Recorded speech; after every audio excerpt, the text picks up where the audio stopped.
Hello, this is the Stories Beside channel. I release videos every day for you. Subscribe and click the bell.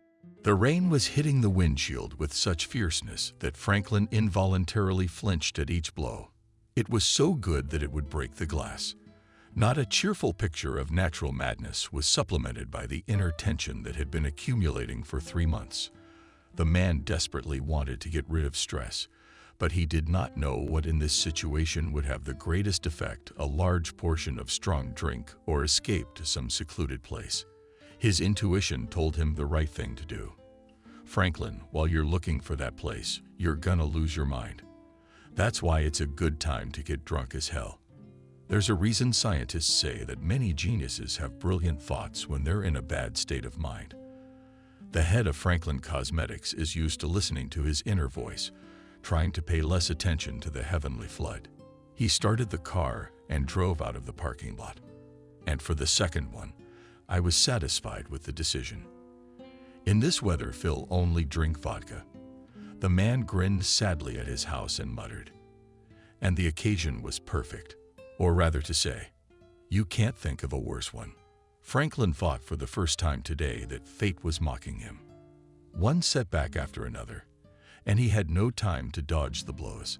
The thought flashed through my mind again. It's as if someone had put a curse on me on purpose. The man immediately pushed the thought away, because he did not believe in Moldavian nonsense, but he could not explain the succession of business failures either. There was no one to consult on this issue either. Therefore, the businessman decided that there was nothing better than to get drunk. In general, of course, there were at first thoughts that it was all grandmother. The first wives about her said all sorts of things. But then he found out that she was dead and scolded himself. How can you believe in all kinds of damn things? Well, it's something else. It's more like a streak that's gone on too long. It's got to end sometime. That's usually the way it goes. Franklin had never abused hard liquor, but he knew that it helped to clear his brain of unnecessary junk. He moved slowly down the street, trying to make out familiar landmarks through the veil of rain. Finally, the sign of a beer bar with the promising name Jolly Carp appeared in his field of vision.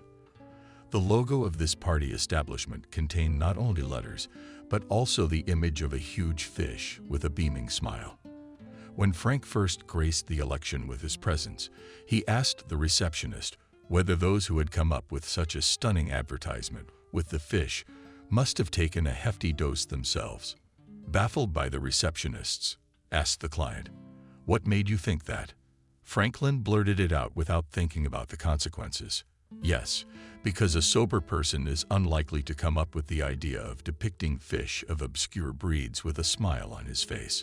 Long-haired man looked resentfully at the status visitor and corrected: the snout of fish is not a muzzle, but snouts. That's what biologists have decided to call that part. Franklin did not like to be corrected. He immediately decided to flaunt his knowledge and their theologians. If you dig that deep, these are the people who study fish. The manager couldn't object because it wasn't in his interest to scare away customers. After that incident, Franklin had several more times visited the bar, which, by the way, served very good quality beer. Today he decided to come here for an hour. The parking lot was about 100 meters from the bar, and the man had to cover this distance in the pouring rain because he forgot to take an umbrella and his suit was soaked through in less than a minute. Franklin, out of habit, raised his eyes upward to capture his reverence for the owner of the establishment. "Hello to you and your tassel, Mr. Karras." But the always cheerful fish this time greeted him with a sinister smile. Frank, by her own mustache, and quickly averted his gaze. "I definitely need to get very drunk, or I'll bite everyone." He went down the stairs, where he was greeted with a knowing smile by the familiar receptionist. "Mr. Franklin, what an unexpected surprise, Sam." That's what all the visitors called the receptionist, started fussing over a customer.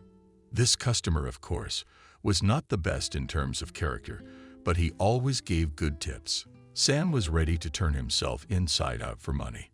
Money doesn't smell at all. It doesn't matter how it comes, as long as it's there.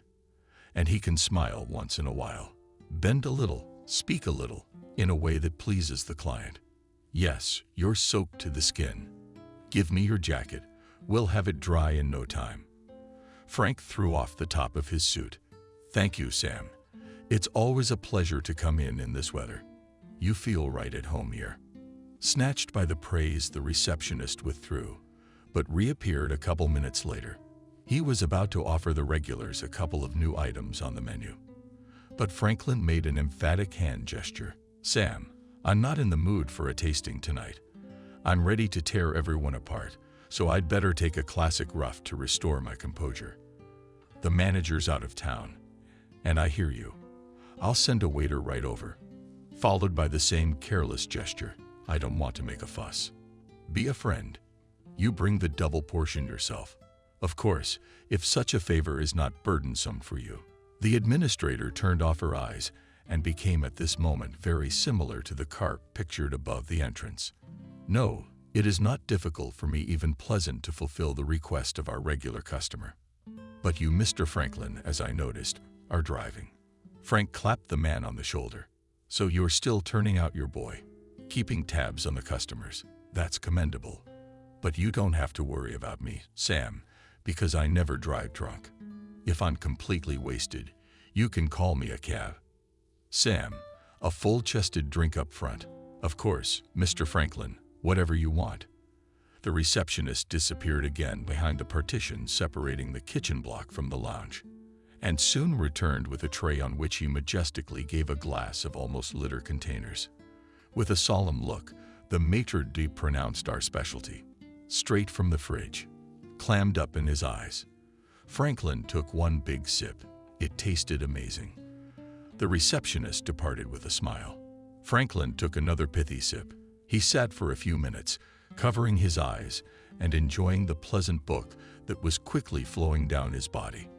The men physically felt the anxiety loosen its grip.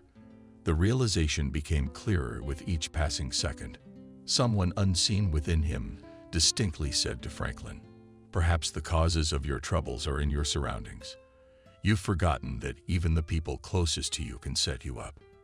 In the last few years, you've become very self-confident in general, and that's extremely dangerous for business." Franklin concentrated on that inner voice and didn't notice a local man with a hint of baldness approaching his table. Permission. Frank snapped out of a pleasant state of weightlessness and involuntarily looked at the stranger. "Excuse me, what did you say?" The stout man didn't even look embarrassed. "I thought you wouldn't mind if I landed at your table. It's so bad out, and it's dry and quiet in here." Franklin wanted to tell the impertinent man that the room was full of empty tables, but he beat him to it. "I noticed you right away, Mr. Franklin. You sat with such an expression on your face, as if you were sent into space without your consent. And you've decided to become a crewman too." "Not exactly. I didn't just want to give you a little backup." The man accepted a mug of beer from the waiter, then carefully wiped his hands with a napkin. Only then did he properly introduce himself as Ethan the lawyer. Franklin shook the outstretched hand, but did not answer anything. Ethan took this silence as a sign of approval and continued, "Actually, I'm a corporate lawyer, and I could be useful to you." Franklin looked into the smug face of his interlocutor. How much, Ethan, and committed his glass, and took up his napkin again. "I think we can agree on a price." Franklin was beginning to be annoyed by this unknown lawyer. "Ethan, tell me honestly, who sent you? You don't think I'm naive enough to believe the fairy tale that you just happened to be in this bar? It's in this kind of bad weather." Ethan nasty, hey. "You should be an investigator, not the CEO of a cosmetics company. You scanned me right through. I can't get away with it now. But you're right. I won't deny that I'm here for a reason. The fact is, your wife Maria asked me to help. I've had time to study your problem, and I want to tell you that." Franklin abruptly cut the lawyer off. "For a handsome fee, I can weave my way out of anything. Ethan, I'm not new in business, and I understand perfectly well that my situation has practically no positive way out. The lawyer's got it on the table, but hope dies last. And if Mr. Ethan, I will not throw away money on a hopeless venture, especially the company is currently stuck on the shoals. But Frank the businessman stood up, making it clear that the conversation was over. If I need your help, I will definitely find you. All the best to you. Franklin passed by, pulled him into a string by the receptionist, forgetting to tip him. The businessman was again overwhelmed with the most negative emotions. Already on the way out, he remembered about his jacket and returned to the hall. Sam silently handed him the items of clothing and received for the obliging money bonus. The maitre d' bowed, and with the practiced movement of a magician, slipped the bill into his pocket. "Mr. Franklin, would you like to call a cab?" Franklin grumbled grudgingly. "No need. I'll get there in my car." Sam said nothing and glanced at the table where the glass was almost full. The cosmetics firm owner's casual companion had also disappeared unnoticed, leaving a few small banknotes on the table. The celestial bacchanalia was gradually decreasing, and only small rains were monotonously pounding on the sidewalk. Franklin's mood continued to sour, and he was no longer trying to restrain himself. When Kevin ran out into the hallway and threw himself on his neck, he released himself from his son's embrace rather roughly. "Kevin, you almost knocked me over. See, Daddy's tired." The 8-year-old grudgingly muttered, "Dad, you need to go to the hospital and have the doctor check you out. You're always angry and tired. I wanted to have a serious talk with you." The man tried to correct his mistake. "Son, we'll definitely talk, but only a little later. Where's Mom?" Kevin waved his hand toward the kitchen without words and lowered his head, which meant an extreme degree of resentment. He wandered into the nursery. The head of the family walked in the direction indicated, and the tension reached the maximum mark. At the moment when Maria said with a smile, "You are so early today, and I'm still with dinner," there was nothing provocative in the woman's tone. But Franklin got angry. "How nice we say it, like a caring bird. Only your concern for Maria is getting on my nerves. Why did you send that idiot to me?" Tears glistened in the woman's eyes, but her voice didn't waver. "Why did you attack me from the doorstep? Explain things to me like a human being. What happened?" The wife's calmness added another spoonful of oil to the fire of the family scandal. "Don't play the innocent. Why did you send that stupid lawyer to me?" Marina adopted a defensive posture. The noisemaker in her hand looked like a symbol of feminine determination. "If you haven't forgotten, dear, I also work in the company you head, so I have every right to make decisions to save our common child. The man even jumped in the seat of our common." "I heard you. Since when did Franklin Cosmetics become your property?" Such a violent reaction of the woman clearly did not expect. She started gulping for air. "But I'm your wife, so I have the right." Franklin cut her off halfway through. "That doesn't mean anything. I have to tell you that your status gives you absolutely no benefit. You're nothing, and I'm nothing. And I'm the only one who can make decisions. Of course, as a board member, you can make suggestions, but you realize it's a conditional structure because I make the final decision." We took our frustrations out on the wife. Franklin has already calmly said, "And from now on, I'm going to ask you very nicely. Don't poke your nose where you're not wanted." It was said so harshly that Maria could no longer hold back her tears. She cried and shouted, "All right, I won't say another word. But I want to remind you, Franklin, that once, as you believe, your company was saved precisely because of my intervention. Too bad you have such a short memory." Franklin had never seen Maria in such a lost state. Some distant string twitched in his heart, and he approached his wife, trying to embrace her. But the muzzle pushed him away. "Don't touch me. You think only of yourself and your ambition. Don't you care for the rest of us? I've been told how ugly you were to Lucy by your first wife. I was naive, believing only your stories. I thought it was all people talking about you out of jealousy. Now I realize it was you who was the stumbling block." Franklin listened to his wife, but could say nothing against her, because in her desperate monologue, he heard the answer to the question that had long tormented him. What was the reason for his chronic failures? Meanwhile, the woman continued, but more calmly. "You, Franklin, are used to command. but the responsibility is always shifted to someone else's shoulders. That's what happened when you got involved with the crooks last year, who supplied us with a substandard substance, and the whole batch went bad. In case you've forgotten, that was a multi-million-dollar loss. It would seem that a sensible person should draw conclusions after such a serious mistake. But you jumped into a new adventure. You never think about anyone but yourself. You don't care about the people on the street.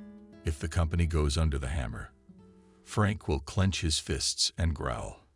I'm sure we'll pay up. We just have to come up with something workable, but unconventional. The woman glared angrily. You sit there and think, and I'll wash my hands of it. In fact, I'm convinced that this time the company will not be able to swim out. Sorry, my dear husband, but I really look at the current situation and see that your firm is going down. Only a miracle can save it. That's the reason I turned to Ethan. But since you don't like my intervention, I haven't lifted a finger. Marina, with her head held high, headed for the exit for a second, stopped at the door, and don't you dare yell at me ever again. Man, heard the wife deliberately loudly called her son and ordered him, Kevin, get ready to go to Grandma's house for a visit. Daddy needs to get some rest and get his nerves in order. Soon the front door slammed, and he was left alone with his unhappy thoughts. Quarrels with his wife had happened before, but in the last year and a half they had become more frequent, which annoyed Franklin greatly. The same situation was in the last years of his previous marriage, so he could not understand what women wanted from him and why they are always dissatisfied with everything. Pondering over this problem, the man made himself an omelet and ate dinner without appetite. He thought that Maria had become too bold, and it was time for her to be restrained. And then Lucy, his first wife, came to mind again, because he had decided to do the same procedure with her. But always docile. Women catch his every word. Suddenly, she disagreed. Clearly, Franklin could not forgive her for such an act of defiance. The recollection brought back unpleasant thoughts. Franklin threw the plate into the sink with irritation. He wanted to find solace near the television, but the image of his first wife made it impossible to concentrate on the plot of a thrilling action movie. What the hell is this? I think it's a bad omen. Damn stress. The man again went to the kitchen and poured himself a full shot of vodka. Anxious visions immediately disappeared, and Franklin, to consolidate the effect, poured another half shot of hot liquid spilled over the faithful. And he, as recently in the bar, felt incredible lightness. Folk remedies are better than pills.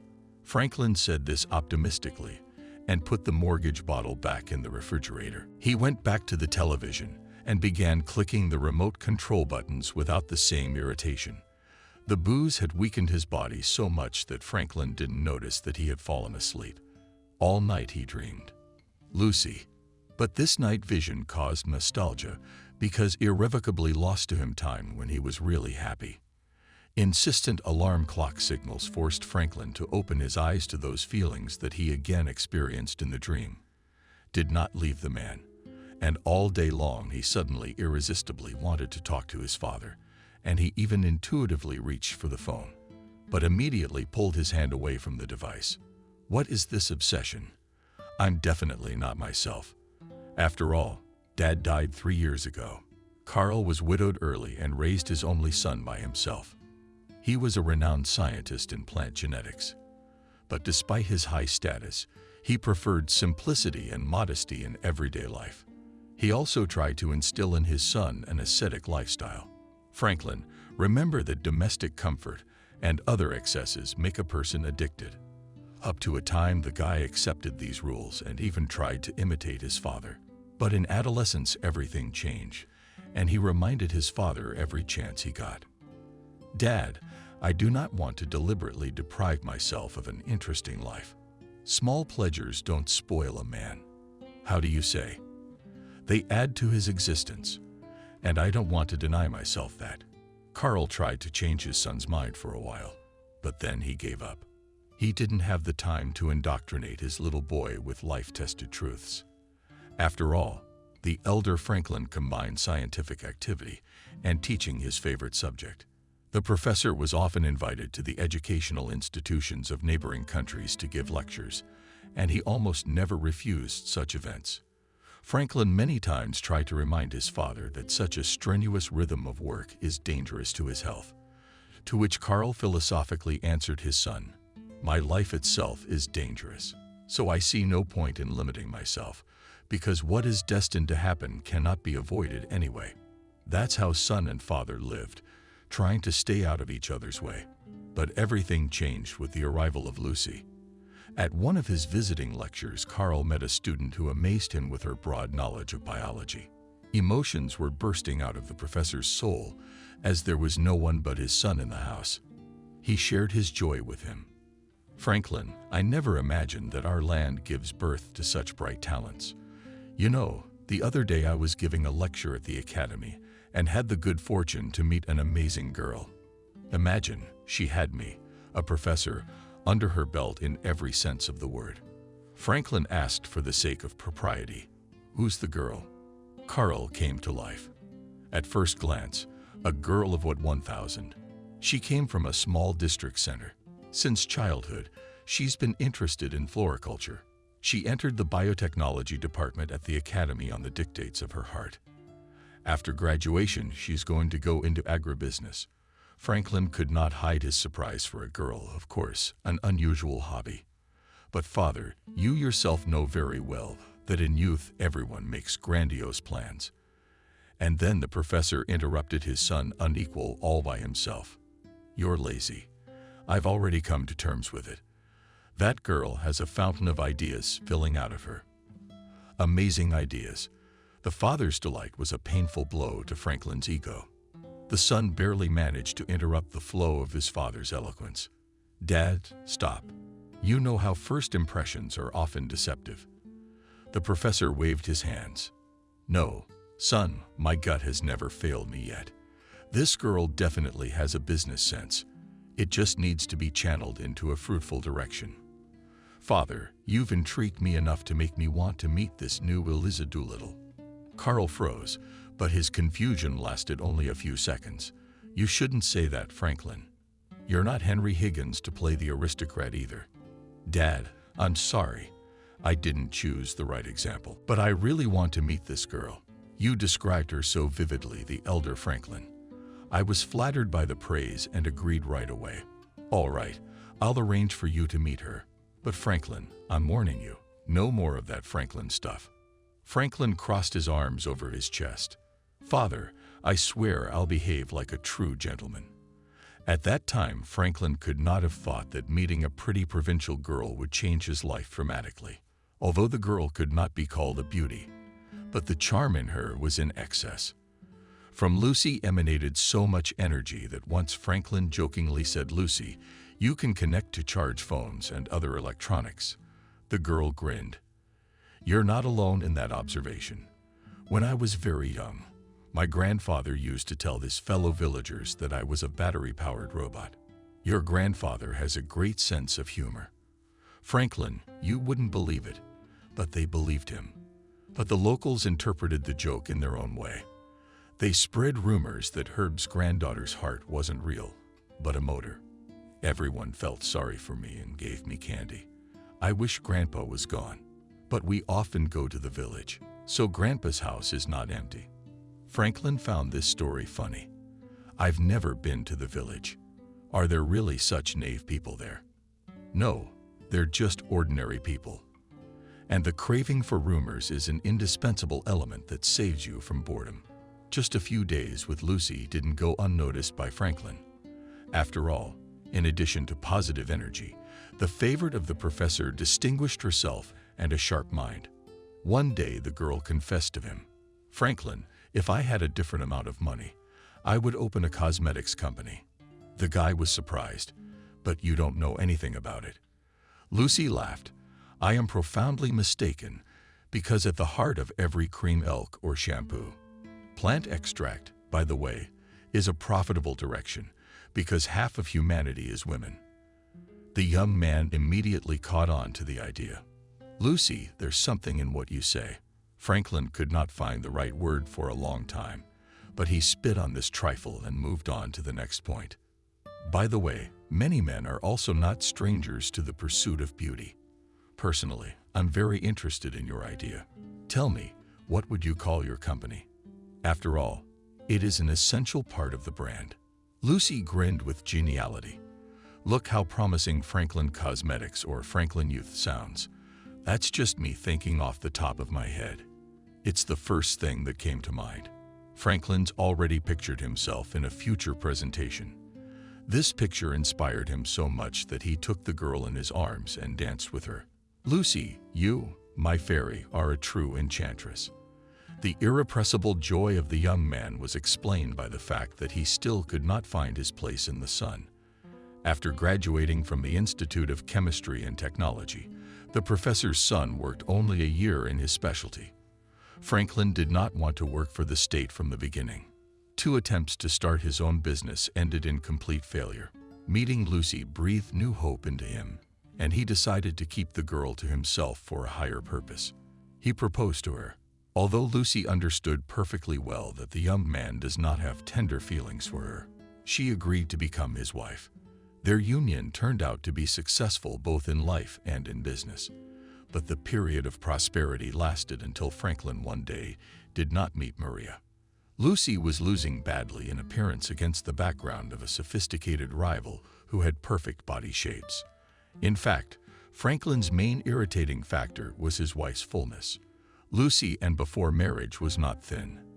And after the birth of a daughter, Cindy, and even kinder, Franklin humiliated his wife in every possible way, did not hesitate to compare her to a famous animal.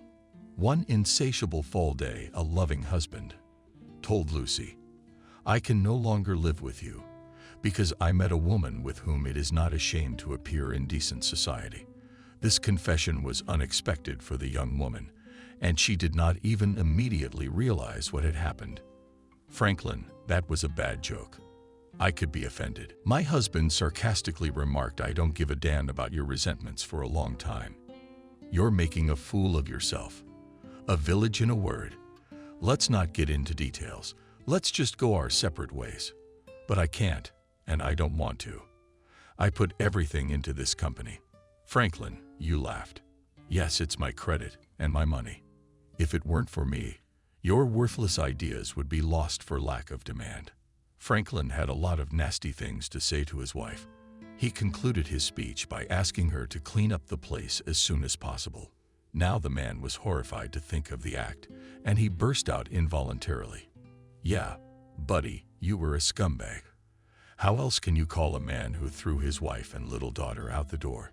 It didn't surprise him that it was the first time he'd thought of his daughter in 10 years.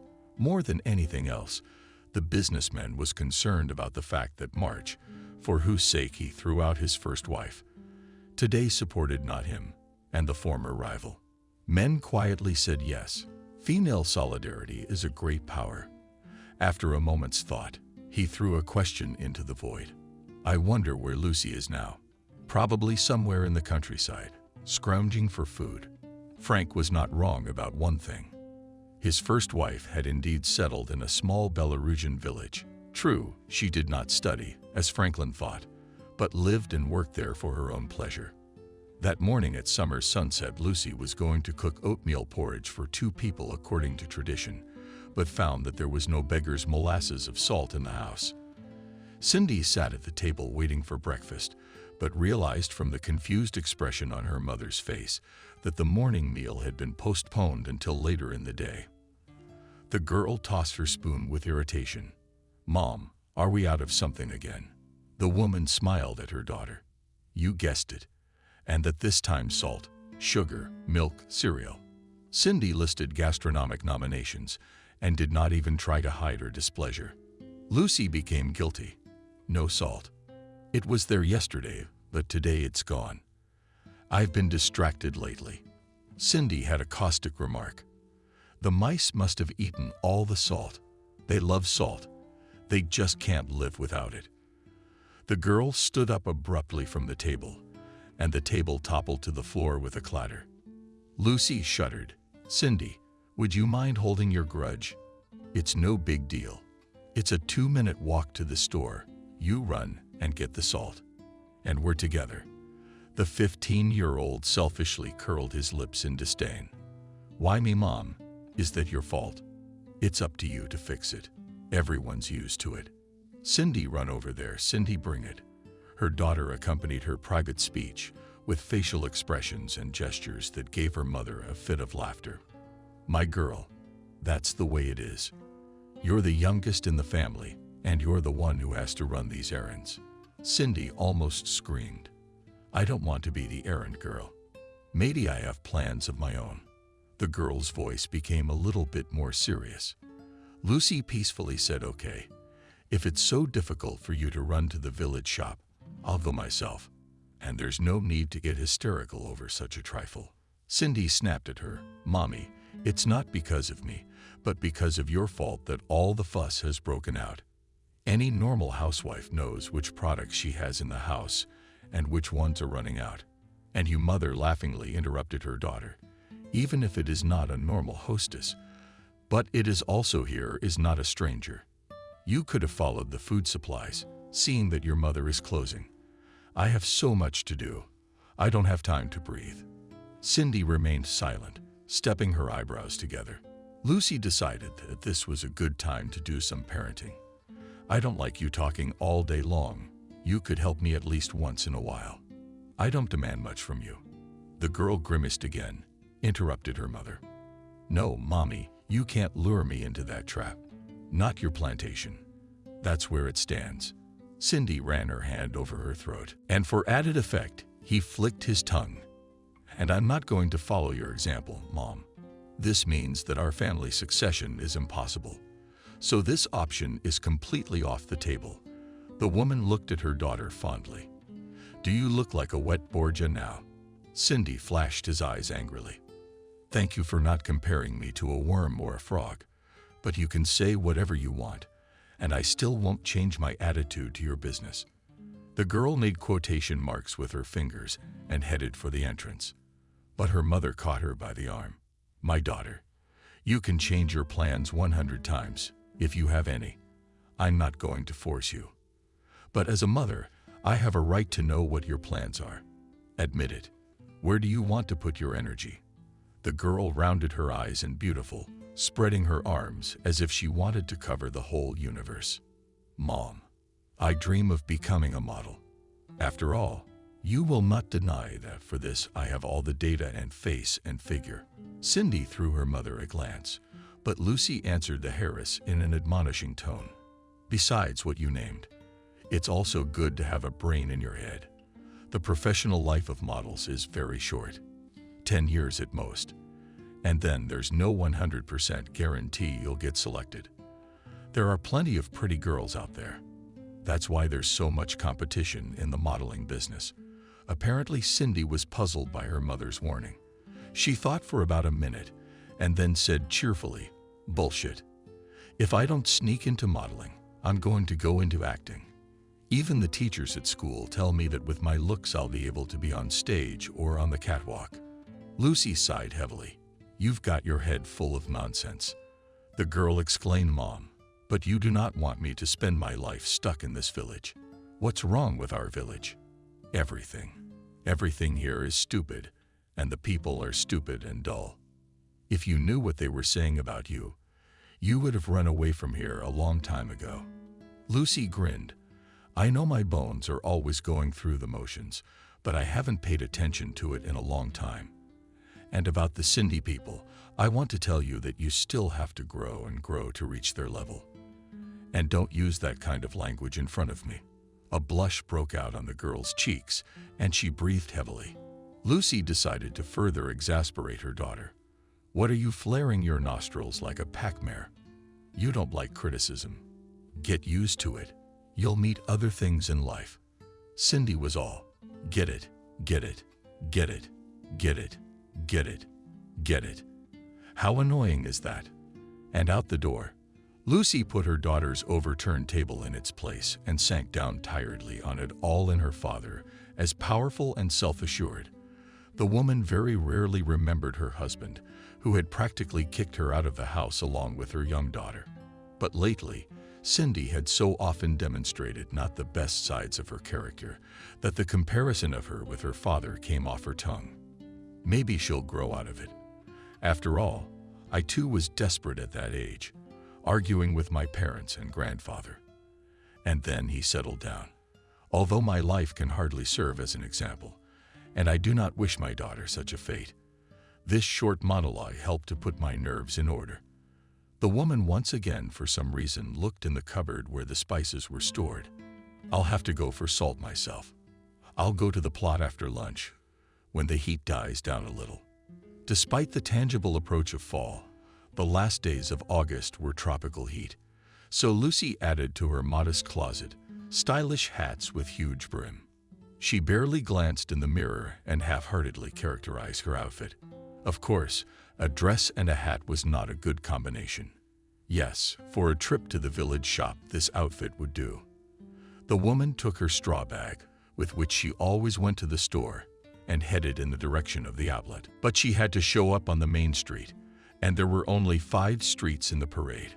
How did it become noticeably lively in the yards along the main thoroughfare of the village? The first florist noticed grandmother Helen, who swarmed on her plot near the fence. The elderly woman immediately childishly broke her back and ran up to the gate. "Oh, Lucy, I didn't recognize you at first. I wondered what kind of a hottie in a hat was here. And it turns out to be you." Lucy politely said hello to the old woman and continued on her way. But it wasn't so easy to get rid of Grandma Lena.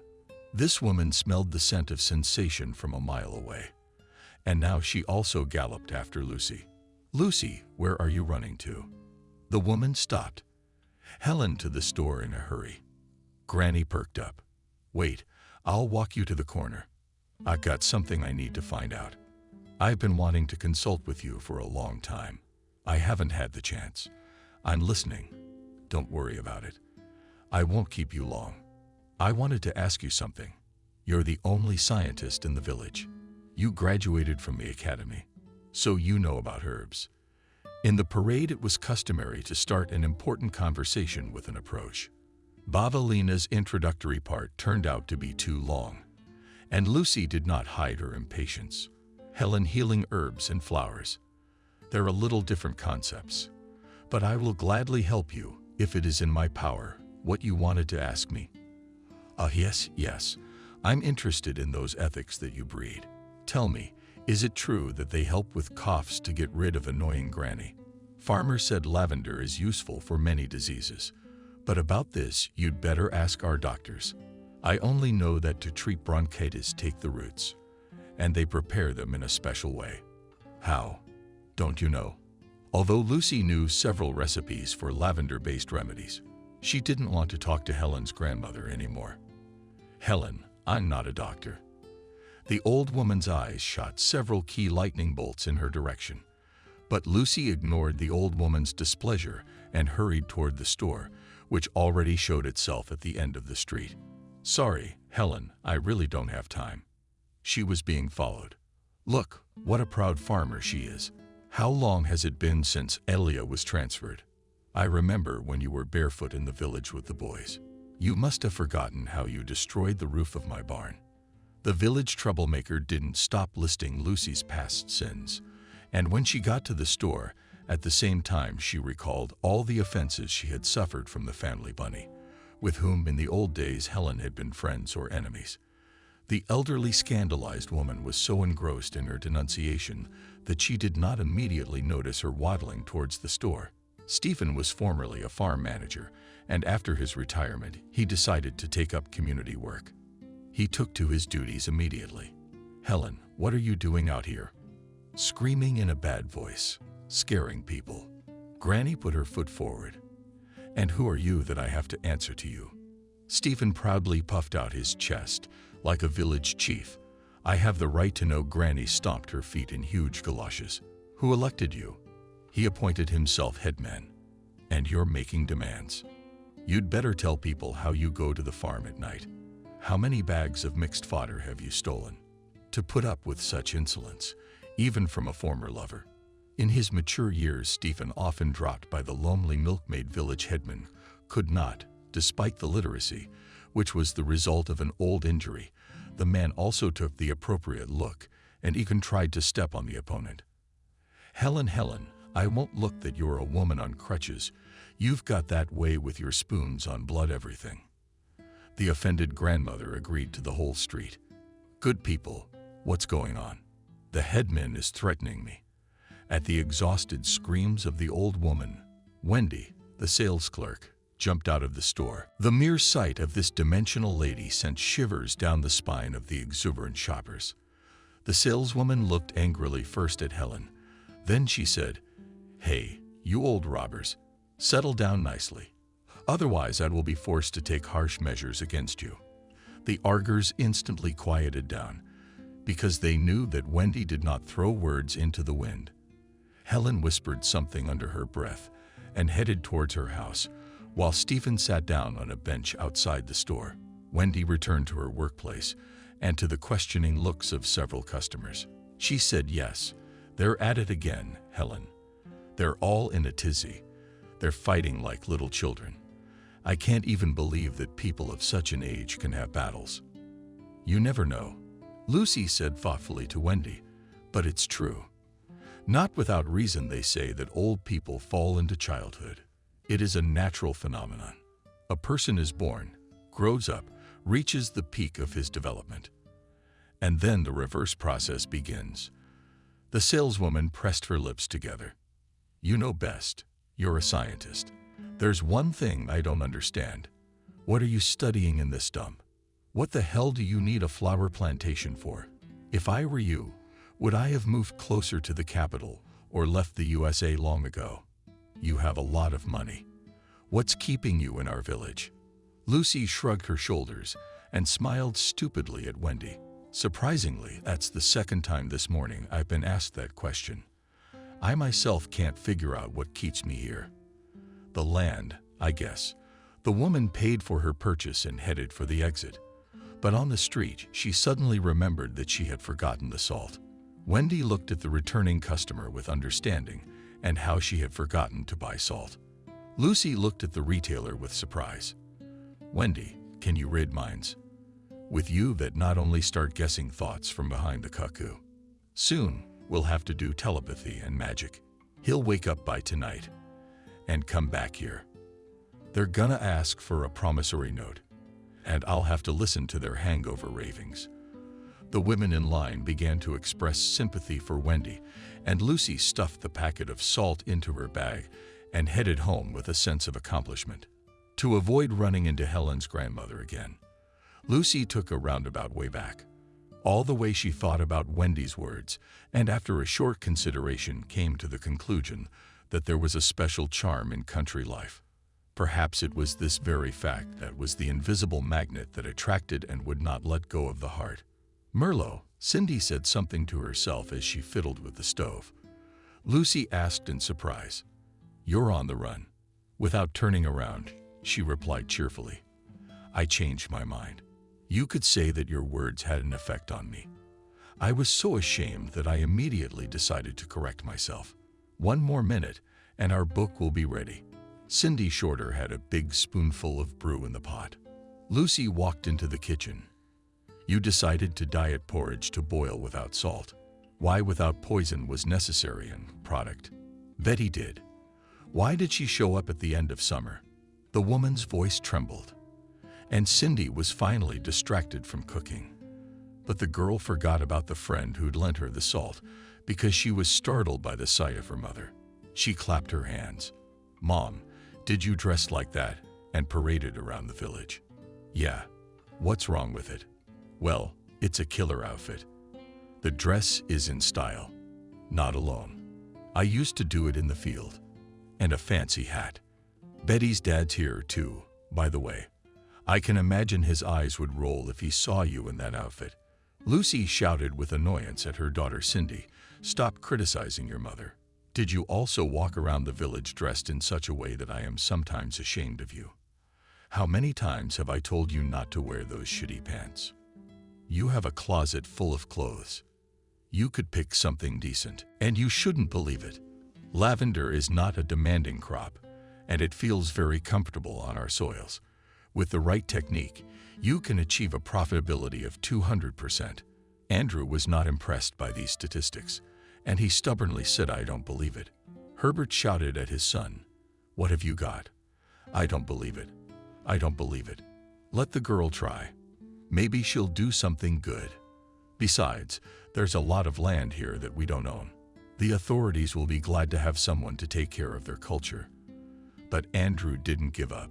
"But you need seed money to start a business. And as far as I'm concerned, Franklin's got you pantless." Miranda mumbles it's a good thing he let us out alive. "Yeah, he gave me my stuff. And we'll help with the money with Grandpa. We have some savings for a rainy day." Lucy decided to start her own business with a small plot of land. Only the question of marketing the aromatic products remained unsolved. But her childhood friend Alex helped her. Fate brought them together in childhood, when their parents took them to the village on vacation. Although Alex was older than Lucy by 4 years, the age difference did not interfere with their friendship. In the years of youth, the guy helped the girl out many times, and she always tried to look up to him. It was Alex who infected her with the idea of entering the agricultural academy. He himself also graduated from this educational institution with a red diploma and almost immediately settled firmly in the capital. Lucy kept in touch with her friend and knew that he held a high position in the ministry. After a short hesitation, she decided to remind her old friend about herself. Alex was glad to receive Lucy's call. "How great that you called. At the first opportunity I rushed over, so wait, don't move anywhere." Alex showed up in a parade literally on the 3rd day after the call. "Lucy, you have no idea how excited I am. Tell me about your life in the capital. I hear you're married to a serious woman." Bitterly smirked, turned around and curled up. "I have no husband, no company. All my efforts have failed. You know, Alex, it hurts so much to realize that the person you trusted infinitely just used you." Lucy spoke briefly about her failed family life and noticed that he was looking at her strangely. A hunch struck the woman. "Alex, do you have problems in your family too?" The man looked away. "Sort of, but I try not to dwell on it. Especially now, I don't want to spoil the mood. Better tell me, what are you going to do next?" After hearing about her friend's plans, the man began to actively support her. "Lucy, you are thinking right and have chosen what is now very necessary for enterprising people. We have the best time in our country nowadays, and it is possible to take a loan for business development. And with the marketing of products, we will definitely think of something. Can you trust me to solve this issue?" A week later, Alex called and said that there is an opportunity to conclude an agreement with a well-known cosmetics company. The firm is very dear to its reputation, so cooperation with it will open the green light for you. But you must understand that you will have to undergo a number of laboratory tests. Lucy was ready for any tests. She was happy that things were moving in a positive direction. But suddenly there was another beneficiary, retired Colonel Beekeeper. When the plantation's lavender bloomed. The next year, Benjamin set up his hives nearby, and he didn't even warn the owner of the plot about it. Benjamin became the culprit of the first troubles of the novice flower farmer. That summer morning, Lucy did not know what awaited her on the plot, which she cared for as a living being. Together with her daughter, she went to the plantation early in the morning to assess the blooming activity. She and Cindy had no sooner reached their destination than they were attacked by bees already stiffening their brains and bodies. It was only her daughter's screams that made the woman take the right action as calmly as possible. The girl jumped out into the hallway and started fidgeting in front of the mirror. Normal pants and holes are the most fashionable trend. Lucy glanced at the wall clock. "Cindy, you've been giving me head since this morning for almost 10, and I haven't done anything yet. Let's have breakfast. Let me do the handouts today, and you do the squats. Mommy, get some rest. Maybe we can go to Betty's tonight." The girl deftly distributed the porridge on party plates and herself sat down opposite her mother. Lucy could tell from her burning eyes that the girl was up to something. And this hint of Alex's arrival was not accidental. Cindy thought that she and her former childhood friend had a secret affair. but their relationship was strictly business. Lucy started the porridge, reminding Cindy of her daughter. "I don't have time to come by tonight to pick up the raw materials. And I haven't looked in the sushi tree yet today. If you have any more questions for me, tell me as soon as possible." Cindy took a long look at her mother, and Lucy saw something in her eyes that she had not noticed before. "Softer now," she said. "Why don't you say something?" "My cub." The girl began to rub the edge of the tablecloth. What was a sign of great excitement. "Mom, you just don't take offense at me. But I've been meaning to ask you about Dad for a long time. Betty has such a great dad. You're all I have. I was just a little girl, and I don't remember much of that other life." Cindy looked away, as if she were afraid her mother would read in her eyes what she was trying to hide from her. But Lucy said quite calmly, "I don't want to remember that man. He has ceased to exist for me. Mom, he's my father. Doesn't he want to see me? I can't tell you that. But judging by the fact that he's never called or written in 10 years, he's not interested in your fate." Cindy looked her mother in the eye again.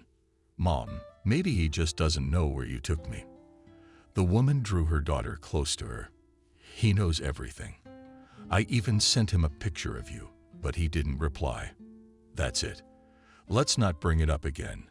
Aren't we living well together?" Lucy tried to sound cheerful, but her voice was sad. "Cindy, I'm going to be a teacher. And you wash the dishes and put the house in order." The daughter answered nothing, and the mother realized that she was under the impression of talking about her father. But the woman knew very well that one day the time would come, and she would have to tell her daughter everything. And that hour had come. The old heart wounds reminded themselves again, and the thought flashed through her mind that no matter how many times she chased away the past, it would still be knocking at the door. Lucy checked until late in the evening, ready to send to the customer raw materials, all the while reminiscing about her failed marriage. When Lucy informed her immediate family that she was marrying the son of a Moscow professor, her mother and father were shocked. But her grandparents rejoiced at the news like children. Miranda, despite her granddaughter's warning, spread the news all over the neighborhood. Herbert later reprimanded his wife. "What is it with you and getting ahead of yourself? And if the wedding is upset, what will you say then?" Miranda felt guilty, though. She decided to argue with her husband. "If you keep your mouth shut, then nothing will happen. Got into the habit of predicting things ahead. I'm just not in the habit of jumping to conclusions. You know what they say, don't say shit before you jump. And you, Miranda, you're getting ahead of yourself. Do you know what our tongues are like? And you can't share with anyone here. What's Helen's grandmother?" After a stern reprimand from her husband, Miranda shut her mouth. But it was too late. Her granddaughter's wedding was coming up. The whole neighborhood knew them. When Lucy dropped by the old folks' house for the day, she was harassed by the local women. "Tell me, how did you manage to land a fiancé from the capital? You don't seem to be anything special. How did you get the other neighbors? I was only interested in the material part." "Lucy, he's rich." That wife is in shock. The girl didn't answer such questions because she knew that every word she said would be turned upside down. There was another reason that kept her silent: fear of the evil eye. Such fears. She had been indoctrinated as a child by her grandmother, Miranda, who had worked for many years in the outpatient clinic as a nurse and was well versed in medicine.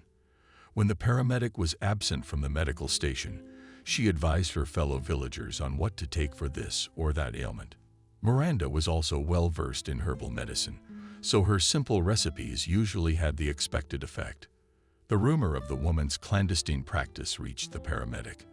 The paramedic was very indignant and yelled at the woman in front of visitors. "Miranda, I will not have you practicing medicine in my institution. I am obligated to report this egregious incident." But the woman was not intimidated by the medic's threats. "Don't scare me. I could file a complaint against you too. You don't show up for work for days, and people come for help. You should be thanking me that I covered for you." After such disobedience on the part of the nurse, the paramedic decided to find a replacement, but no one would accept such a vacancy. Even the locals refused. For that kind of salary, let him crush his own floors. The confrontation ended with the fact that the paramedic came to house and began to beg her former subordinate, "Miranda, I'm sorry if I offended you unintentionally. Come back to the outpatient clinic, or I'm as handless without you." The woman didn't agree right away. She decided to torture the offender a little. Miranda had to intervene. He yelled at his wife, "Why are you putting a price on yourself? If you want to leave a man, go to work." "He can't. I don't like a lot of things about the office either. But I put up with it because I know there is no one to replace me." Herbert worked in the accounting department for over 40 years. There were only 2 entries in his employment history: hired and retired. Lucy was proud of her elderly relatives and insisted that they attend her wedding. The bride's parents also made their mark at the celebration, but left the day after the wedding. And the old people stayed at the House of Beauty for a whole week. They immediately found a common language with Herbert, who every day arranged for them excursions to Washington. Franklin's father praised his daughter-in-law Lucy, a real miracle. "With her appearance in our apartment became brighter, and I will try to provide her with a job at our institute." Herbert was pleased with the praise of a noble relative, and he added that in our village all women are like that, and they don't burn in fire and don't drown in water. The professor promised, "As soon as I have free time, I will come to visit you." And so it was settled. Lucy was in the clouds, not noticing anything around her, but then her grandfather's voice revealed many flaws. Before leaving home, the old man called his granddaughter aside. "Lucy, here you are, Franklin's soul from the wormhole." The girl laughed. "Grandpa, it's just that you're used to measuring everything by country standards. It's different in the big city." The old man objected. "People are the same everywhere. I can spot a rotten one a mile away. Your Franklin ain't what he wants to be. You be on your guard with him." To appease your grandfather, Lucy promised to watch both of them. Of course, she soon forgot about that promise. She didn't think about her grandfather's fears either, because life in the capital had taken her on a whirlwind of its own. She and Franklin devoted themselves entirely to their common cause. Or rather, Lucy fed day and night over documents and new projects, and her husband pushed her. "Lucy, but try to finish this quickly. We don't have time. You realize there's so much money invested in this case. God forbid we fail. We'll be left with nothing." The young woman accepted the fact that she had to do all the rough work, and Franklin took on the search for partners and the legal part. Even during her pregnancy, Lucy worked at the same intense pace. She often complained to her husband, "Franklin, I can't take it much longer. Sometimes I feel like I'm going to fall down and never get up." The man would reassure his wife, "Lucy, you're strong." Your grandfather bragged to my father.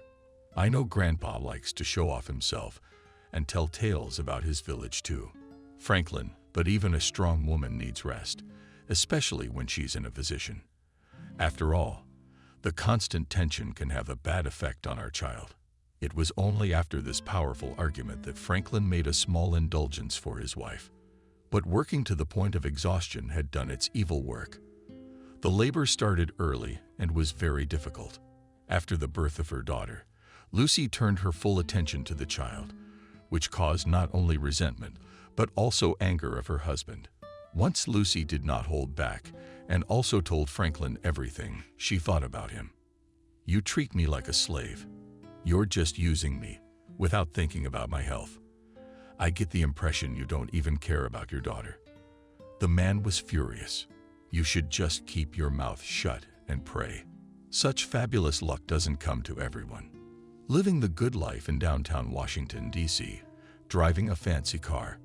You dress in all the latest fashions, and you're not happy. So you're saying I should be jumping around and happy I'm in your service? It turns out that I have earned nothing and am worthless." Franklin laughed, "And in your face. Go to the mirror and look at yourself with your body weight.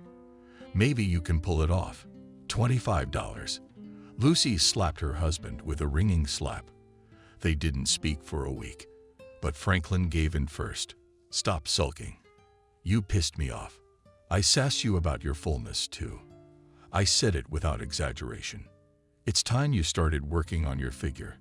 But nothing was working for him. And she did not have time to attend a fitness club because everything was taken away by work. The company Beauty by Franklin expanded every year and profits increased. They had to look for new employees. Frank personally handled the search for staff. Therefore, Lucy was not aware of the latest changes. But one day she urgently needed financial documents, and together with her daughter, she went to the main office. What was her surprise when she saw a strange girl at her workplace? At home, she interrogated her husband. "Franklin, why is that pretty girl sitting at my computer?" The husband refused at first, but then he said, "To begin with, all office equipment is company property. As for your second comment, I can say that as the head of the company, I have the right to select staff without consulting my wife, EU. And you correctly pointed out that Maria is the name of this girl. It's very pretty.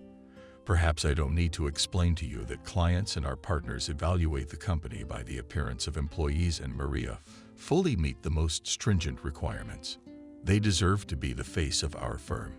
The young woman even took a breath from indignation. "So I'm ruining the image." "Exactly. And I've been asking you to take care of your body for a long time." That sounded insulting to the young woman. She started dieting again. She even went to see a nutritionist, but he told her not to torture yourself in vain because you'll never be model standard. You've been born broad-boned, but your weight is almost normal. So it creates a fullness effect that doesn't really exist. She returned home in high spirits. But Franklin wouldn't even listen to her. "You're just stupidly looking for an excuse for your weakness. But I don't insist. You like walking the cart. You're welcome."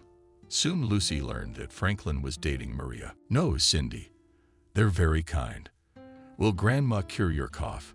She knows a lot of herbs. She won't give me an injection, I'm afraid." "No, my dear. We'll try to do without radical means of treatment." The girl such an explanation satisfied, and soon she already sweetly advised on the lap of her mother. At night, the traveler boarded the train, which was going through the territory. Herbert went out to get firewood when an unexpected guest showed up at the wicket gate. The unexpected illnesses fell out of the old man's hands. "Lucy, Lord, what are you standing there for? We have tea guests."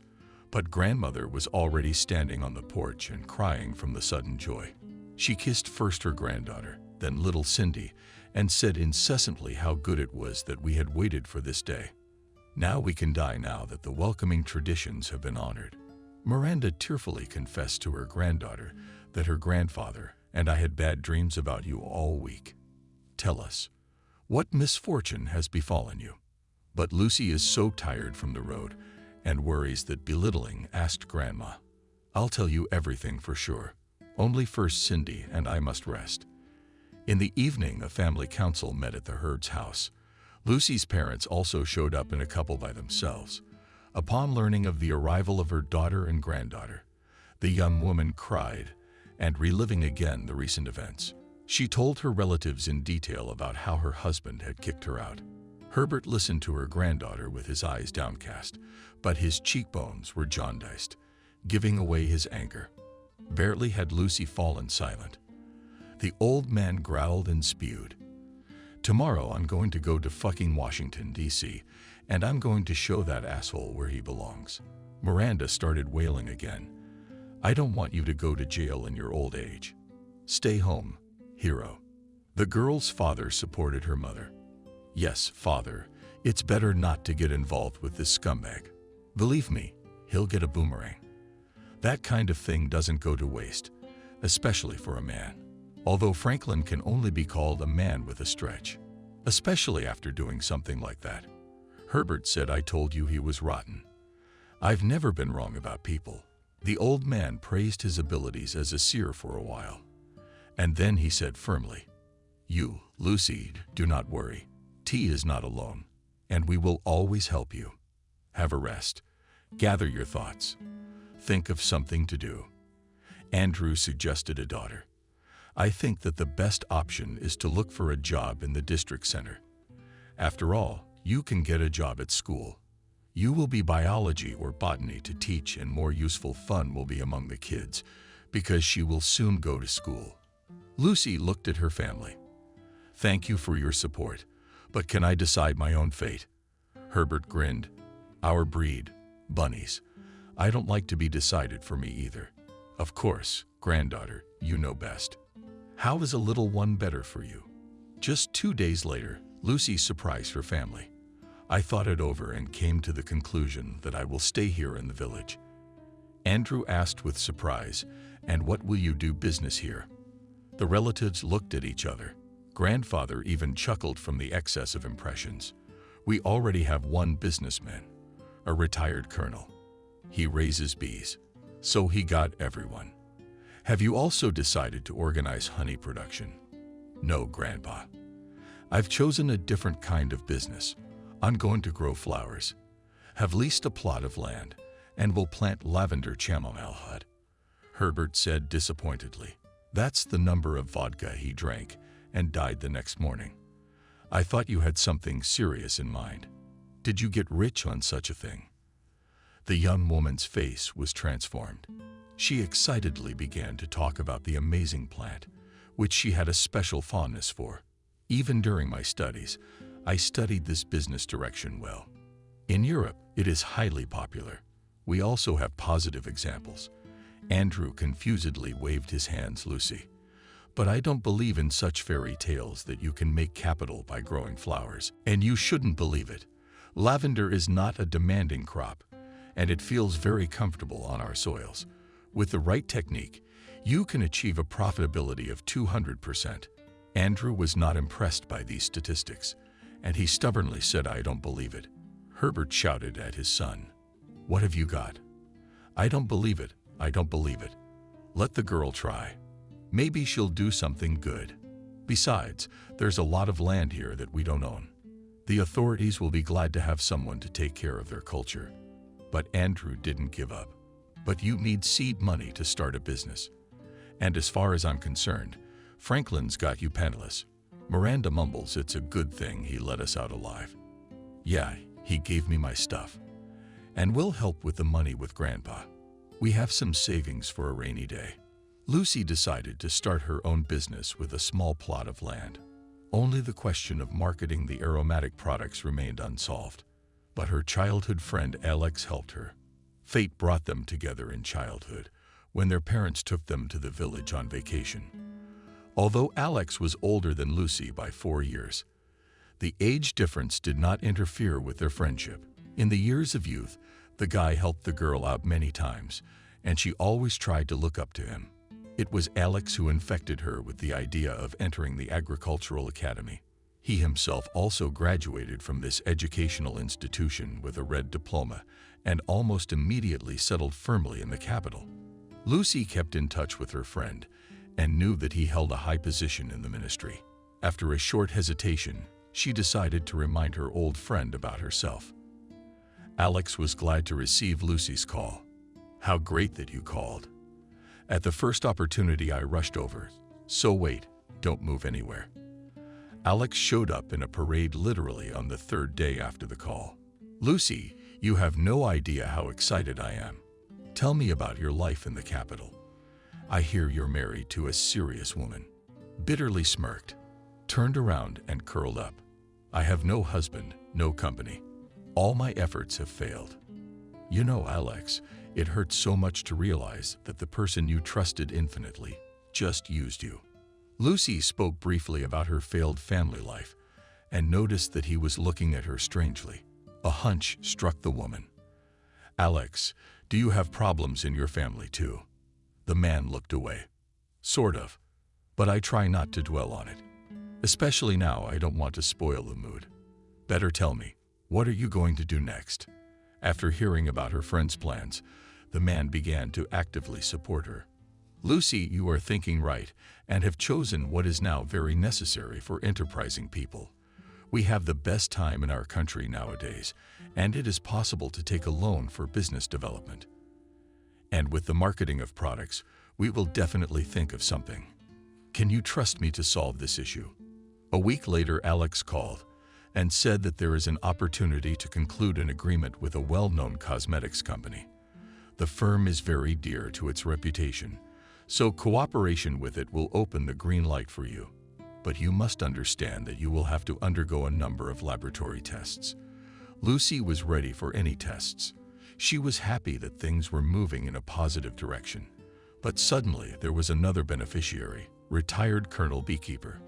When the plantation's lavender bloomed, the next year Benjamin set up his hives nearby, and he didn't even warn the owner of the plot about it. Benjamin became the culprit of the first troubles of the novice flower farmer. That summer morning, Lucy did not know what awaited her on the plot, which she cared for as a living being. Together with her daughter, she went to the plantation early in the morning to assess the blooming activity. She and Cindy had no sooner reached their destination than they were attacked by bees already stiffening their brains and bodies. It was only her daughter's screams that made the woman take the right action as calmly as possible. She said to the girls, "Cindy, don't scream without waving your arms around. The bees don't like that. Mommy, but they buzz so scary. I got stung by one bee already. Look at the hole in my arm. I also managed to get stung, but it is better to endure." A few minutes mother and daughter stood, taking hands. Lucy half-whispered said, "Comrade Colonel, I would put your bees in one place, so that they would not be allowed to place their hives anywhere." As soon as the bees were gone, angry at the infiltration, the farmer went to see the colonel. Benjamin was delighted by the young woman's visit. "Lucy, you've made me very happy. You won't believe it, but I was just thinking of you," the woman remarked with undisguised sneer. "What a coincidence, huh?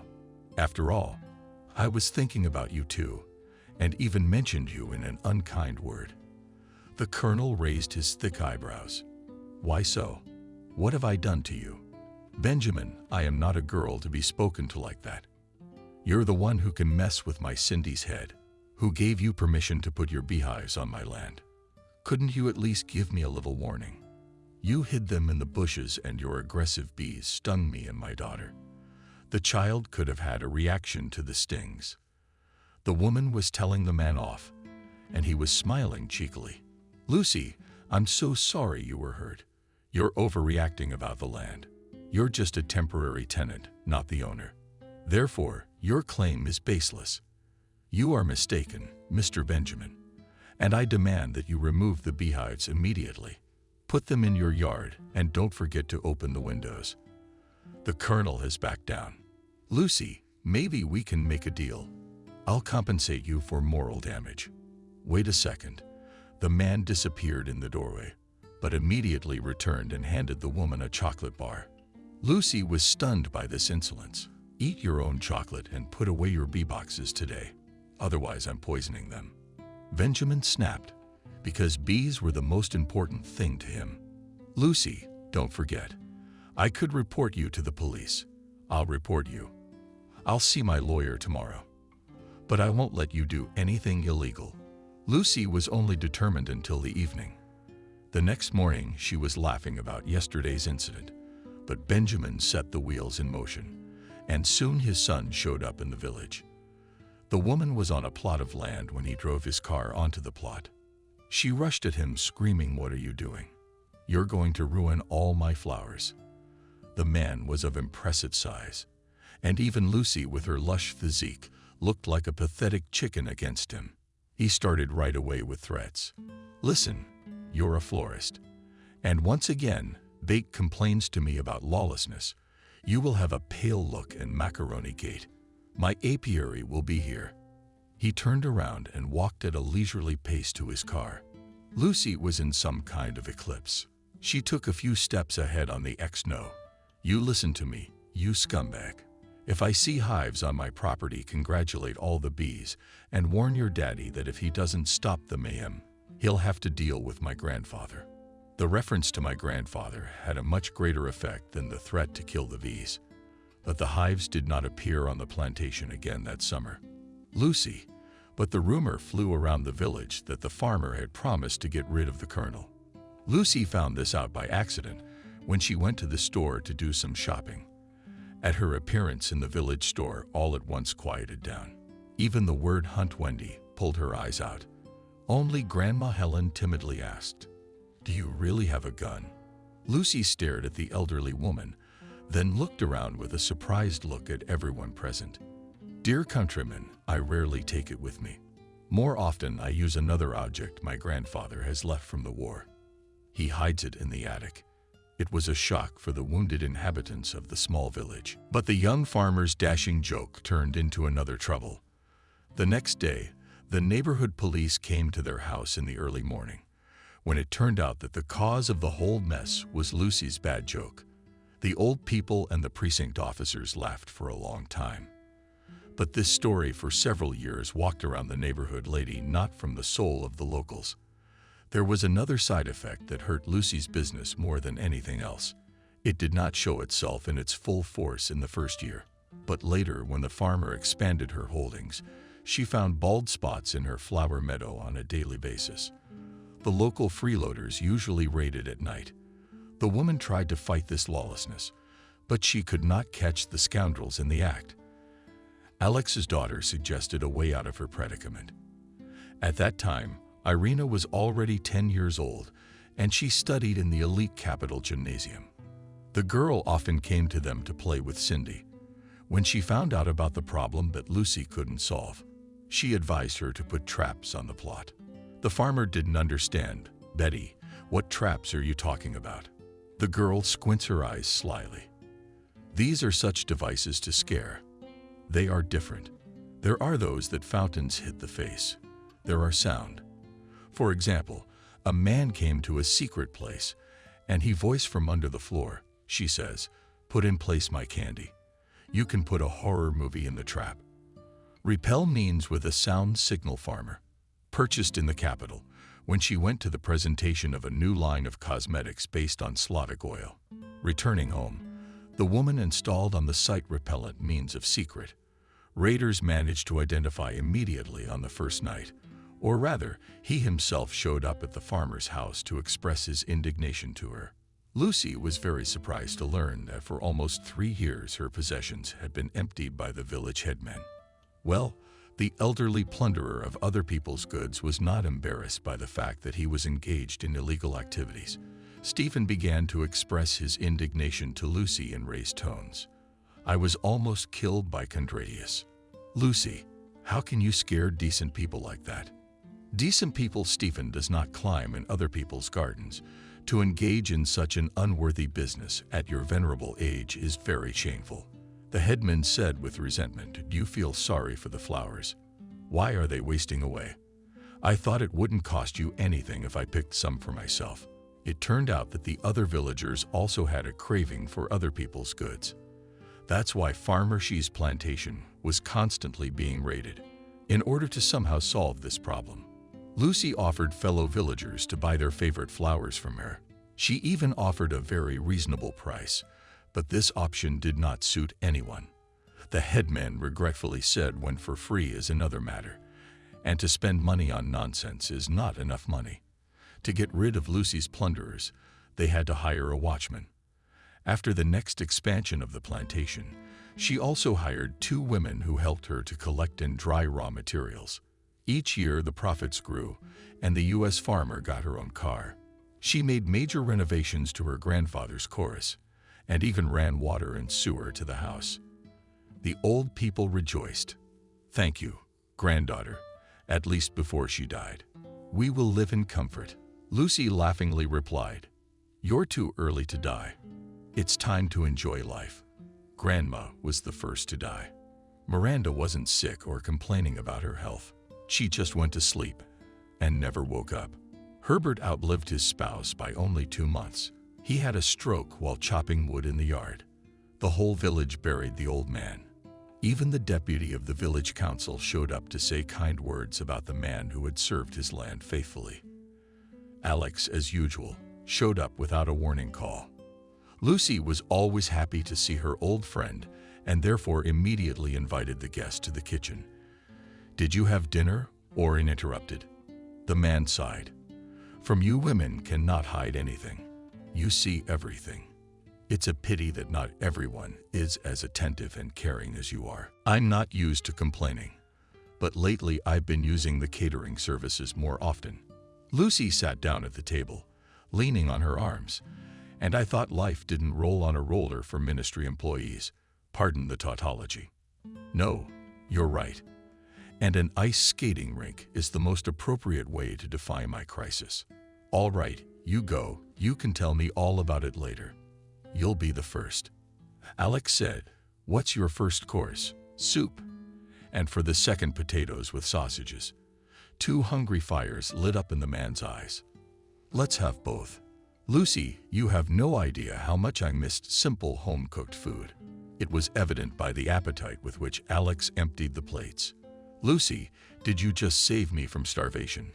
"No, of course not. I could have dined at my old folks' place, but it's unlikely I would have reached them alive. It's good to have a loyal friend who is willing to share a crust of bread." The woman was still looking at him carefully. "Alex, you've got a lot on your heart. I can see it in your eyes. You and observant. However, you've always been like that. If you want to tell me, it'll make me feel better. Basically, I came to see you on a completely different matter. But to make a long story short, I'm really in a lot of trouble in my family.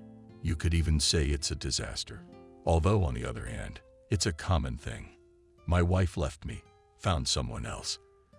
Did the man lock his hands together to cope with the excitement? "No, I didn't say that right. We had a bad life from the start." Vanessa said I didn't live up to her expectations. Lucy was stunned. "Oh my God. I didn't think ministerial officials would have problems like that. Ministers are human beings too. They marry and divorce like ordinary citizens. My wife and I have been divorced for 5 years, after I caught her with a very cool dude. But we decided to keep it quiet. Slowly, we moved out to different apartments. My daughter stayed with me, and my wife didn't mind this division of responsibilities. But now she's suddenly awakened a maternal feeling, and she wants to take Betty away through the court. But if I'm not mistaken, your girls are 13. They'll be 14 soon. She doesn't want to move in with her mother because there's another uncle living there. And honestly, I mean, hand on heart, we are so used to living together. No one drops on your brain. No one demands anything. Alex, I think you're worried for nothing. If the girl wants to stay with her father, no one can force her to live with her mother. That's right. But trying to prove anything to my wife is useless. She's stubborn. In your face. Anyway, Betty and I are getting on her nerves, stalking us. Even tried to force my daughter away. So I brought her here." The man looked her in the eye with a pleading look. "Lucy, would you do me the old-fashioned favor of watching my kid? I won't be in debt." "Alex, don't be silly." "Sure, I'll help you and the girls will have more fun together. Only with school. What to do? I take my star to the neighborhood every day. We don't have any elite high schools here. I don't know. Believe me, we don't need to show off right now. We need to get through this crisis. Vanessa and her husband are going to Germany for permanent residence, and she's persuading her daughter. And I already imagine in advance what it will be like in a foreign country, Alex." I said I agree. "You don't have to persuade me." Alex left, and the next day Betty moved in with them. Lucy thought that the girl would live with her relatives, but the girlfriends decided to unite under one roof. Cindy took her mother aside with a conspiratorial look. "Mom, aren't you angry that we're being uninvited?" The woman sighed. Would it make a difference? The daughter started hanging around her mother. "Mom and Betty will help you, honestly. We've already decided we're going to take over the cleaning, and Betty can cook. If you let us, we can pick flowers and dry them." Lucy jokingly swung a towel at her daughter. "Get out of here, you little bitch." But to her surprise, Lucy soon came to the conclusion that Irina's presence has a positive effect on her daughter. In the relationship of the girls appeared even competitive moment. They grabbed with excitement for any work, and each tried to outdo the rival. More and more often the woman began to think that it would be nice to have 2 daughters, but she has long forbidden herself to dream of personal female happiness, and when Alex visited them, the woman behaved deliberately strict. Cindy once spoke out about it. "Mom, you're funny to look at. You're trying to be such a snow queen, but you're not very good at it. If I were you, I'd take care of Dad, and you'd be fine, and Betty, and I would move to the capital." Mother was indignant. "You've already planned everything without my consent, and I don't want to go anywhere. You can leave your mom's plantation to someone else. That's what real businessmen do. And why don't you want, for example, to become the owner of a cosmetic salon or something else worth picking up?" Lucy only shrugged her shoulders because she was not ready to answer her daughter's question. Spring came, and the farmer eagerly started her favorite job. She got the seeds of an elite variety of lavender through a former classmate and decided to plant a few more varieties of flowering plants to try out. In the midst of the work, Cindy came running into the plantation. "Mom, throw everything. Uncle Alex is here. He needs you right away." The woman always rode her bicycle to the field. She quickly jumped on the two-wheeler and headed for the village. Alex impatiently paced around the yard. Seeing Lucy, he was overjoyed. "You have no idea what news I brought you, Alex. Only bearing in mind that I can't take all the news adequately, so it's better to be careful and from afar." "All right, have it your way. You told me you had experience working for a big company." "Yeah, my husband has a cosmetics company in Washington. Now you have a unique chance to become a sole proprietor of a similar enterprise. I'm told there's a bidding war in a couple days, and one of the bankrupt firms is going under the hammer.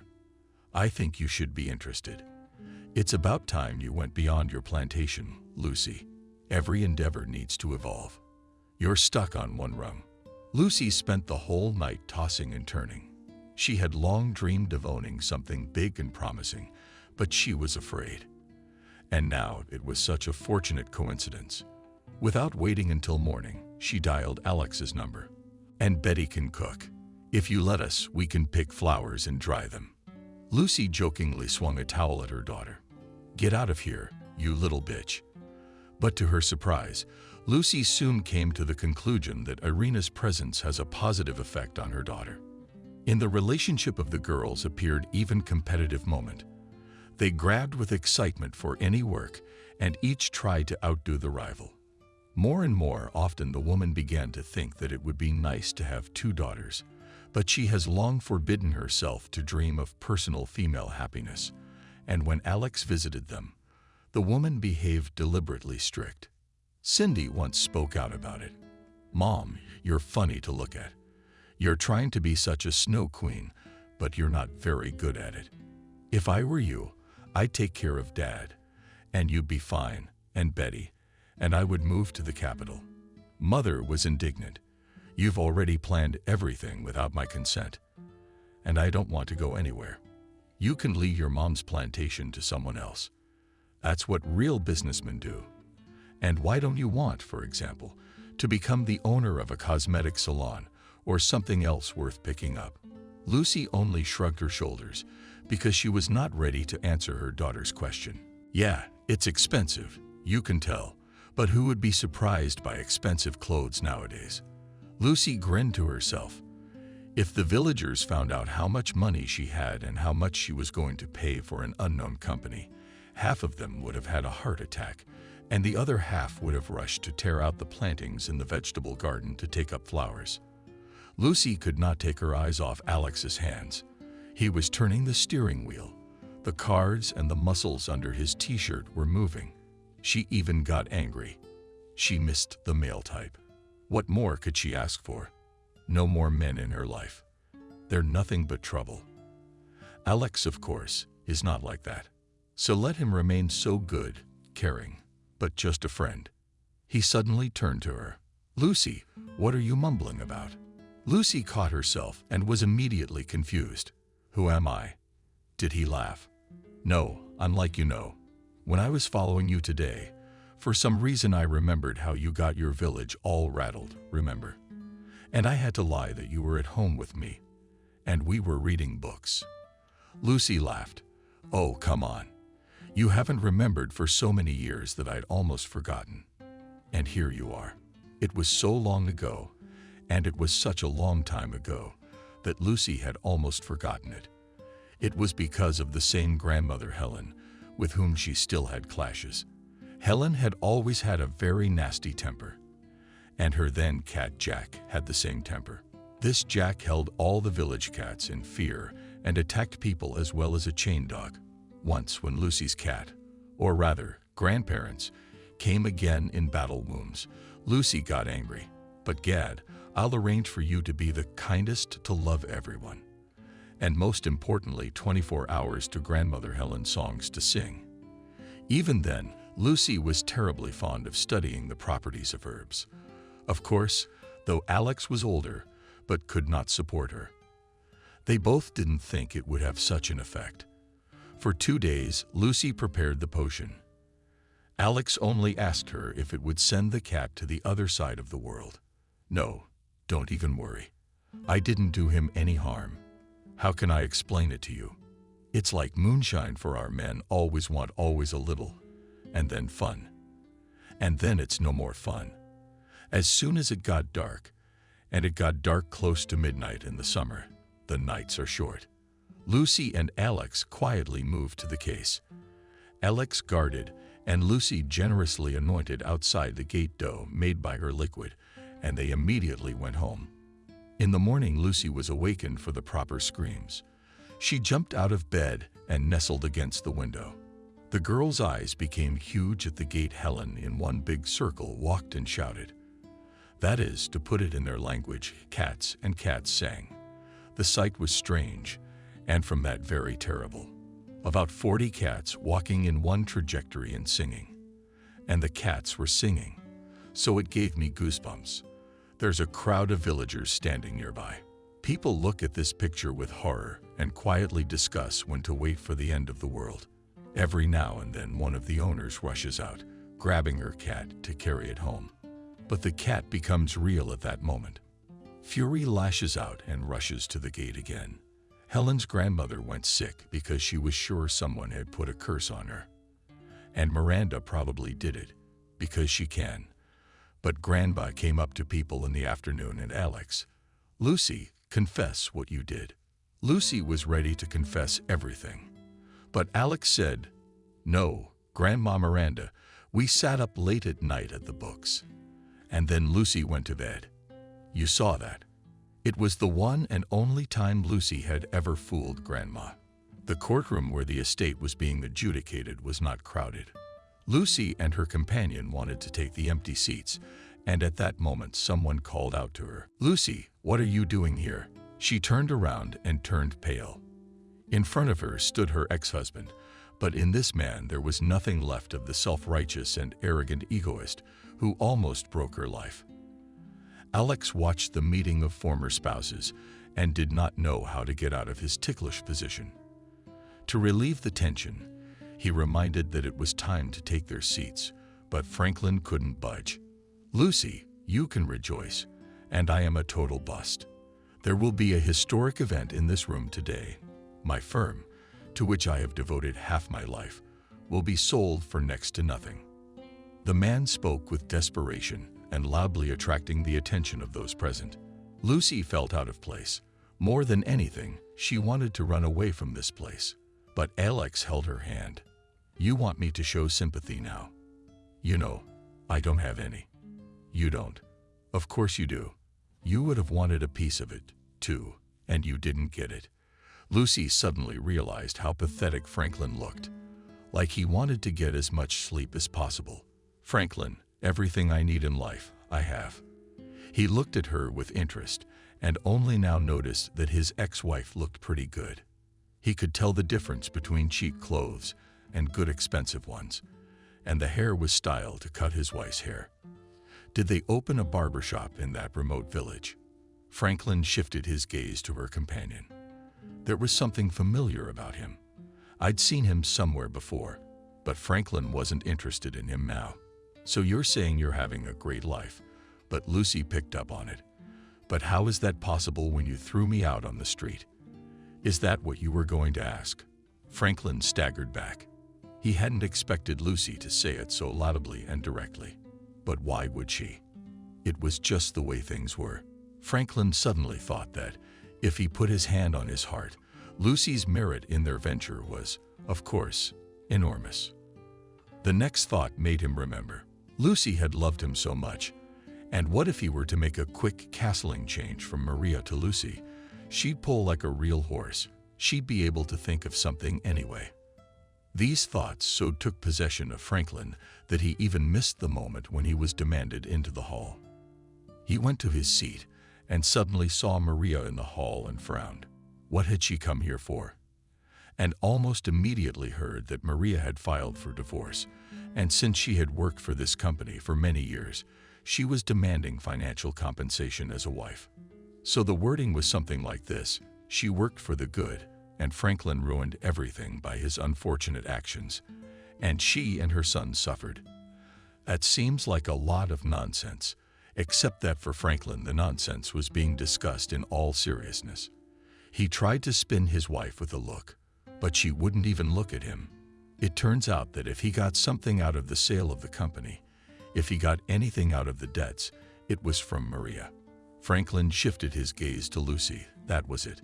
Didn't have time to ask what she was doing here. Starting to complain about her failures, of course. And she's probably filing for some kind of compensation. After all, she did have a daughter with him. That's despicable, but he'll fight for every penny. The woman in the suit read out his debts at length. Franklin frowns angrily. He noticed that Lucy was taking notes and discussing something with a companion. He wonders why she's here, why she's rewriting his debts. There are two solutions to the problem. Firms completely disband all equipment, raw materials, and finished products are sold, and the proceeds go to pay off debts, or the firm is sold in its entirety, with the obligation to pay off all debts. Franklin was sure that the first option would be accepted. Then there would be enough not only for the debts, but also a little left for himself. By the way, it was Lucy who once insisted on buying high-quality, expensive equipment. She said that only such equipment could produce quality products. Even now, this equipment cost a lot of money. When Lucy raised her hand, Franklin looked at her with interest. Now everything would become clear. What he heard gave him a real shock. She is going to buy his firm, and with full repayment of debts at once. No, that can't be true. It's crazy. Where would she get that kind of money? He even stood up out of worry. He saw the way Maria was looking at him. Yeah, to hell with Marta. After the meeting, Franklin caught up with Lucy. I see you're settling in quite nicely. He cast a quick glance at Alex. Is there anyone who even keeps cows? Alex turned around in a second and smashed his fist into Franklin's nose. Then he took Lucy under his arm, and they went out to Franklin. Maria came up. You saw it. You saw it. Will you testify in court? Yes, of course I will. I saw you clinging to the chair. Maria left. Didn't even help him up. Franklin got up on his own and hurried away under the stares of those present. Cindy opened the gate and froze. Oh, when did you get back? And what is it that we smell so good? Alex's head appeared behind her. If I'm not mistaken, it's Dad's signature barbecue, and it is made on exceptional occasions. Alex laughed. You are like two purebred sheepdogs. You picked up the trail and followed the smell. The girls entered the courtyard. The table was almost set in the gazebo. They did not understand anything at all. From the house looked out Lucy at the broth and came. Come to my aid. The girls went into the house, not understanding anything. Ma, why don't you tell me what the big deal is? Betty slapped herself on the forehead. I think I know. Cindy looked at her suspiciously. Spit it out. Look, but it adds up. They went to town, then came back and set the table. They must have applied. Cindy shifted her suspicious gaze to her mother. Madam, we guessed right. Lucy blushed. Well, of course not. What kind of nonsense is going through your head? Take your plates and go outside. The girls ran off laughing, and Lucy took a breath. What had gotten her so worked up? Their assumption. That's ridiculous. She and Alex are good friends. And that's it. Guys, enough talking. Everybody get to the table. Meat can't wait to be eaten hot. Everybody laughingly sat down in the gazebo, and Lucy raised her glass. What can I say now? I mean, it's gonna be short. And then, if you, Cindy, want to hear the details, I'll answer all your questions. Today I bought the firm I once founded. But then Franklin, my ex-husband, decided he should own it. The firm is in terrible shape. It's broke, but it has a brand, which is now shaken. There's equipment, production.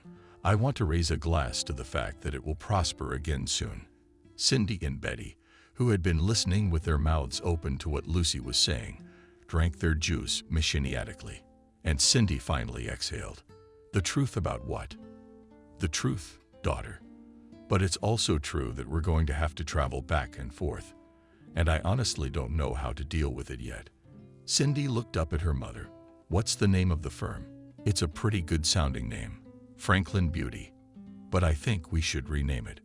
We don't want someone else's laurels, even though they're not there anymore. Cindy was under some stress. She hardly spoke at all. And when the guests had left and she and her mother had put away all the dishes, her daughter sat down in front of her. Mom, it seems to me that you are now quite old enough to know everything that happened with you and your father. Lucy sighed, sat down across from her and said, I guess you're right. I'm going to tell you everything now. Just don't think I want to deliberately smear my father, whatever he was. He's your father. I always wanted you two to communicate. But alas and Franklin was up all night. He was thinking. His brain had always been an adventurous one, and now it was going to take a lot of twisting to get it right. In the evening, he made inquiries about his ex-wife and scolded himself for not having done it earlier. It turns out that while he thought that his wife was a milkmaid, so as not to starve to death, Lucy was doing very well. Not just not bad, you could say it was great. He didn't make a big deal about it, but he was told she had a lot of momentum. Now, of course, it's gonna be very hard to get out of it, because she'll think he's after her money. But there is one very good idea. It's Cindy's idea. He could melt a daughter's heart, that's for sure. And clearly the girl was missing him. And Lucy had never been the type to turn a child against him. So Cindy was the place to start. I wish I could remember how old she is. Better yet, find out what she's into. All right, then. Where the hell have we been? He'll think of something, won't he? As morning came, Franklin left the house. Cindy woke up and stretched sweetly. How good was that? They had such a talk with Mom yesterday. Cindy realized that Lucy really didn't mean to denigrate her father, but that's how her daddy turned out to be. Honestly, she wanted to look at him, to talk to him. I wondered if he felt anything for her as a daughter or not. Somehow Cindy felt like he didn't. But to be sure, to put a final end to this tale, she wanted to. Cindy, but are you asleep? Are you still awake? Betty's head came through the window. I'm asleep. What's wrong? No, come on. I'm going fishing with the bonefish today. You were dying to go. Cindy jumped out of bed, with Bones. How could she forget that? Yeah, Martin's the hottest guy in school. All the girls are chasing him. And he invited her to go fishing. All they had to do was figure out who he was more interested in, her or Betty. Cindy was determined if it was Betty, she'd step right into the shadows, out of the way of her friends. Betty decided the same. Although, to be honest, she didn't like Martin at all. He was too handsome, as if he wasn't real. And he invited her to go fishing as if he was doing a favor for a happy little girl. So Betty agreed. 10 minutes later, they were at the river. Damn, I forgot to leave my mom a note. Betty looked at Martin. We won't be long. He nodded in agreement. Surprisingly, Martin talked. He didn't sit there with a strange look, as he usually did at school. He turned out to be a very cheerful, simple guy. Betty and Cindy, they'd long since forgotten about fishing. They were laughing, holding their stomachs, and Martin was making up new stories. We were very interested. Martin looked at them with regret. Let's sit by the river in the evening. Polly smiled. Let's. Betty wanted to refuse, but Cindy gave her a look that said there was nothing left to do. How could I say yes? Cindy, the girls, and Martin turned around. There was a man standing not far from them and looking at Cindy with a kind of pleading look. At me, she was a little confused. She'd never seen him before. And then her mind began to clear. You, Frank? No, wrong. I'm your daddy. Martin and Betty looked at Cindy in amazement, and she immediately calmed down. No, that's where you're wrong. Daddy's usually around children, and you're around me. I don't remember that. Franklin got a little off track and decided to get right to the main part. Cindy will definitely talk about everything. Your mom must have given you the wrong information. I just couldn't be around for reasons beyond my control. Look what I brought you. Franklin walked quickly to the car and pulled out a laptop computer. The money was a pity, of course, but he needed to impress Cindy. He realized perfectly well that a country girl, albeit a wealthy one, couldn't have such a thing. In fact, to be honest, he had expected to see a very rustic kitchen. But in front of him stood a quite fashionable, beautiful girl. Thank you very much. But I have a laptop much more powerful than this. Franklin shrieked with the teeth of a grave. You could have kept your mouth shut. Cindy was silent. Franklin was silent. Looks like this isn't going to be as easy as he thought. He finally got it out of his system. But how do you live, my daughter? Cindy sighed. I guess I'll have to go through this ordeal to the end. Okay, Martin and Betty nodded their heads in agreement for now. Of course, she would have to talk to her daddy, whom she hadn't seen in so many years. Franklin left the car by the river, and she and Cindy walked toward the houses. As luck would have it, they ran into Helen's grandmother. She stopped and gave them an attentive look. She thought for a long time what kind of a man she had already seen and finally remembered grandmother, and Helen picked up everything, rushed to the place where Lucy had Cindy, and she is there and knows nothing. Lucy pulled herself away from the papers. Now her head was busy with how to make everything enough for the customers and for her own firm. It would be very profitable. Seeing her grandmother, Helen wrinkled her nose and walked towards her. But what's wrong, Helen? You're here while you're in your herbs. Elkin's daddy's here. He's already taken her somewhere. Oh, lucky girl. And you wouldn't know it. Lucy's heart almost stopped. She knew very well how beautifully Franklin could sing his speeches. They could confuse anyone. You're not confused, Helen, are you? No, my memory's still good. Lucy didn't say another word. She jumped on her bike and rode off into the village. I came home like a fury, ready to tear Franklin apart right now. Cindy was lying on the bed reading a book. Lucy took a breath. Where's Daddy? I sent him home. For some reason, he thought we were very happy to have him back. Mom, what's wrong with you? Why are you so pale? Lucy waved her hand and suddenly cried. Cindy immediately jumped up and hugged her. What did you think? Did you think I'd take it? No, Mommy, you're the best. And remember, it wasn't just you he chased away. It was me too. Lucy was standing in the middle of the hall. Next to her was Cindy. Here's my daughter. I used to design everything here. Cindy looked at it with delight. When I learn, I'll come and work for you. Will you take me? Lucy laughed. Well, of course, the firm was empty now. All employees were sent on vacation for an unknown amount of time. Do you want me to give you a job now? Of course I do. What kind of job? We'll find all the employees' cell phones, and you'll call them, invite them to a meeting. Like tomorrow, 3:00 p.m. Cindy even clapped his hands. Oh, that's great. Like your real assistant. Exactly, from behind, slapped like that.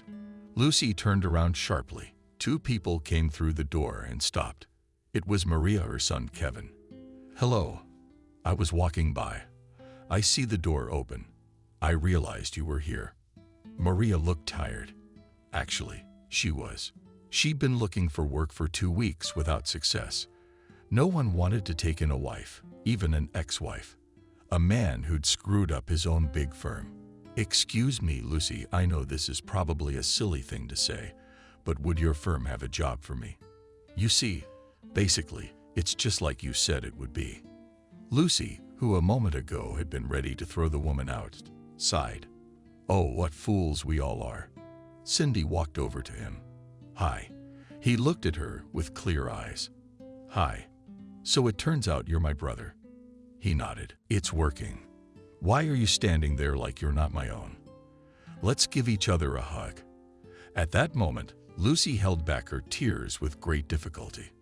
No matter how willful, she's real. And she has a heart too. 3 months have passed.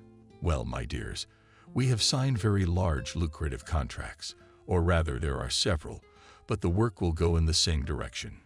We can be congratulated for the new year. In addition to the salary, I promise to give a good bonus. People in the hall murmured approvingly. Many people returned to work.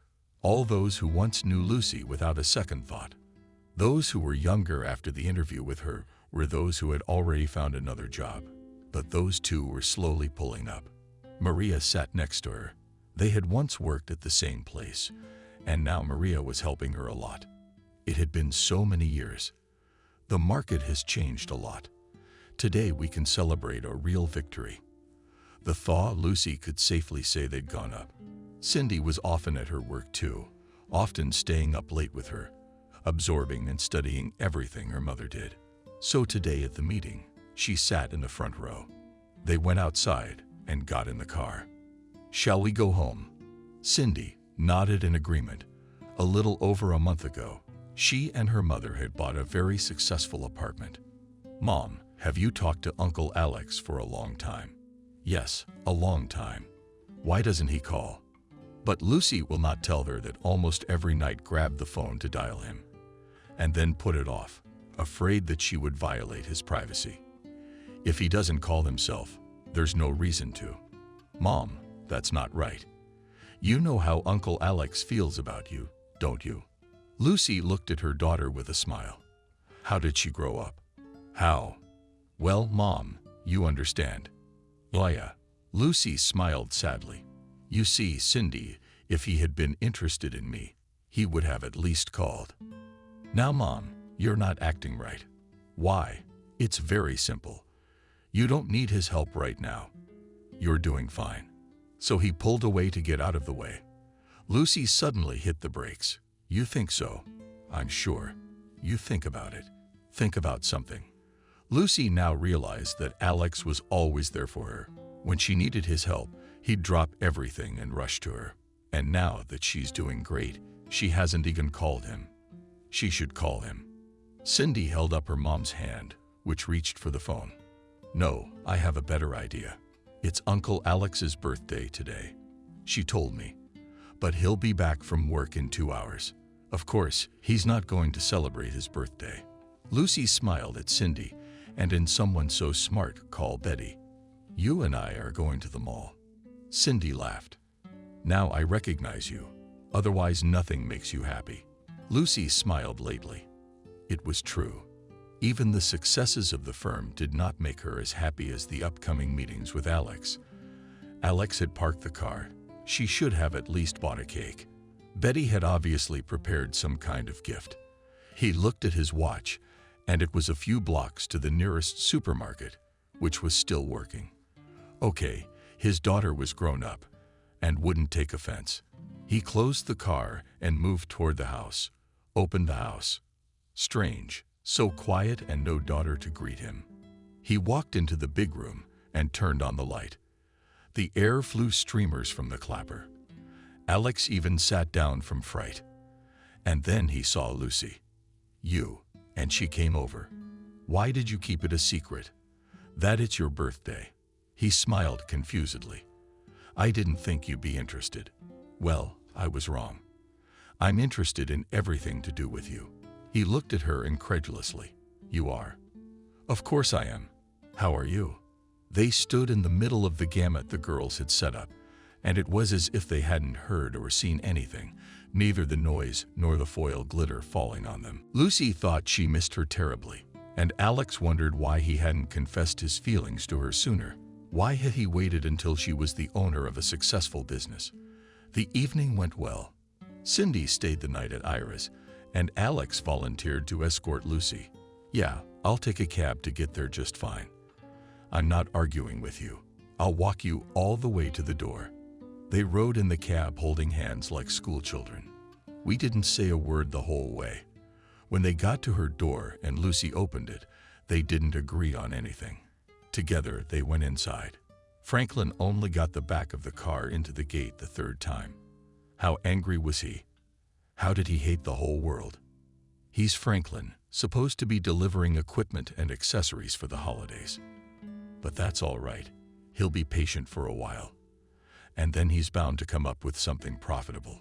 Yes, he had money left. Not much, but enough to live on for now to avoid such a humiliating job. But he relied on his intuition and decided to play the stock market. Now he had no money for anything at all. And if he didn't go to work, there would be trouble waiting for him. These two souls he could not find in any way on offensive words for ex-wives. They filed for alimony all at once. He got an astronomical amount of money, and it was very unpleasant. Neither one would talk to him. And then he found out that Maria worked for Lucy, and he just had to accept it. He stopped the car and opened the door. Who's unloading? Franklin. He turned around in surprise. Lucy was unrecognizable. She had lost a little weight. Plus, she was wearing a very well-tailored suit. All in all, she looked amazing. Have you decided to open a holiday introduction business too? She smiled confusedly. No, it's my holiday. And it's here to prepare properly for the wedding, for my wedding. No movers, by the way. It should be in your contract. She went to the man who was hurrying towards her along the path. Franklin immediately recognized the man who had accompanied her to the courthouse. Then came the realization of how he knew him. Sure enough, it was the man from the ministry. He had crossed paths with him a couple of times when he was still on the horse. Franklin kicked the door with all his might. What on earth was this? Why? A single word boomeranged in his head. Pain shot through his leg, and he almost screamed, but there was nothing to do. He got the hell out of there and started unloading the car. Mom, can I invite Martin to your wedding? Lucy pretended to try to figure out who Martin was. Mom, you know him very well. You're serious with him. Cindy blushed. Mom, he's just my friend. Lucy smiled. It's nice to have a friend in your life, especially if he is a little bit like Uncle Alex.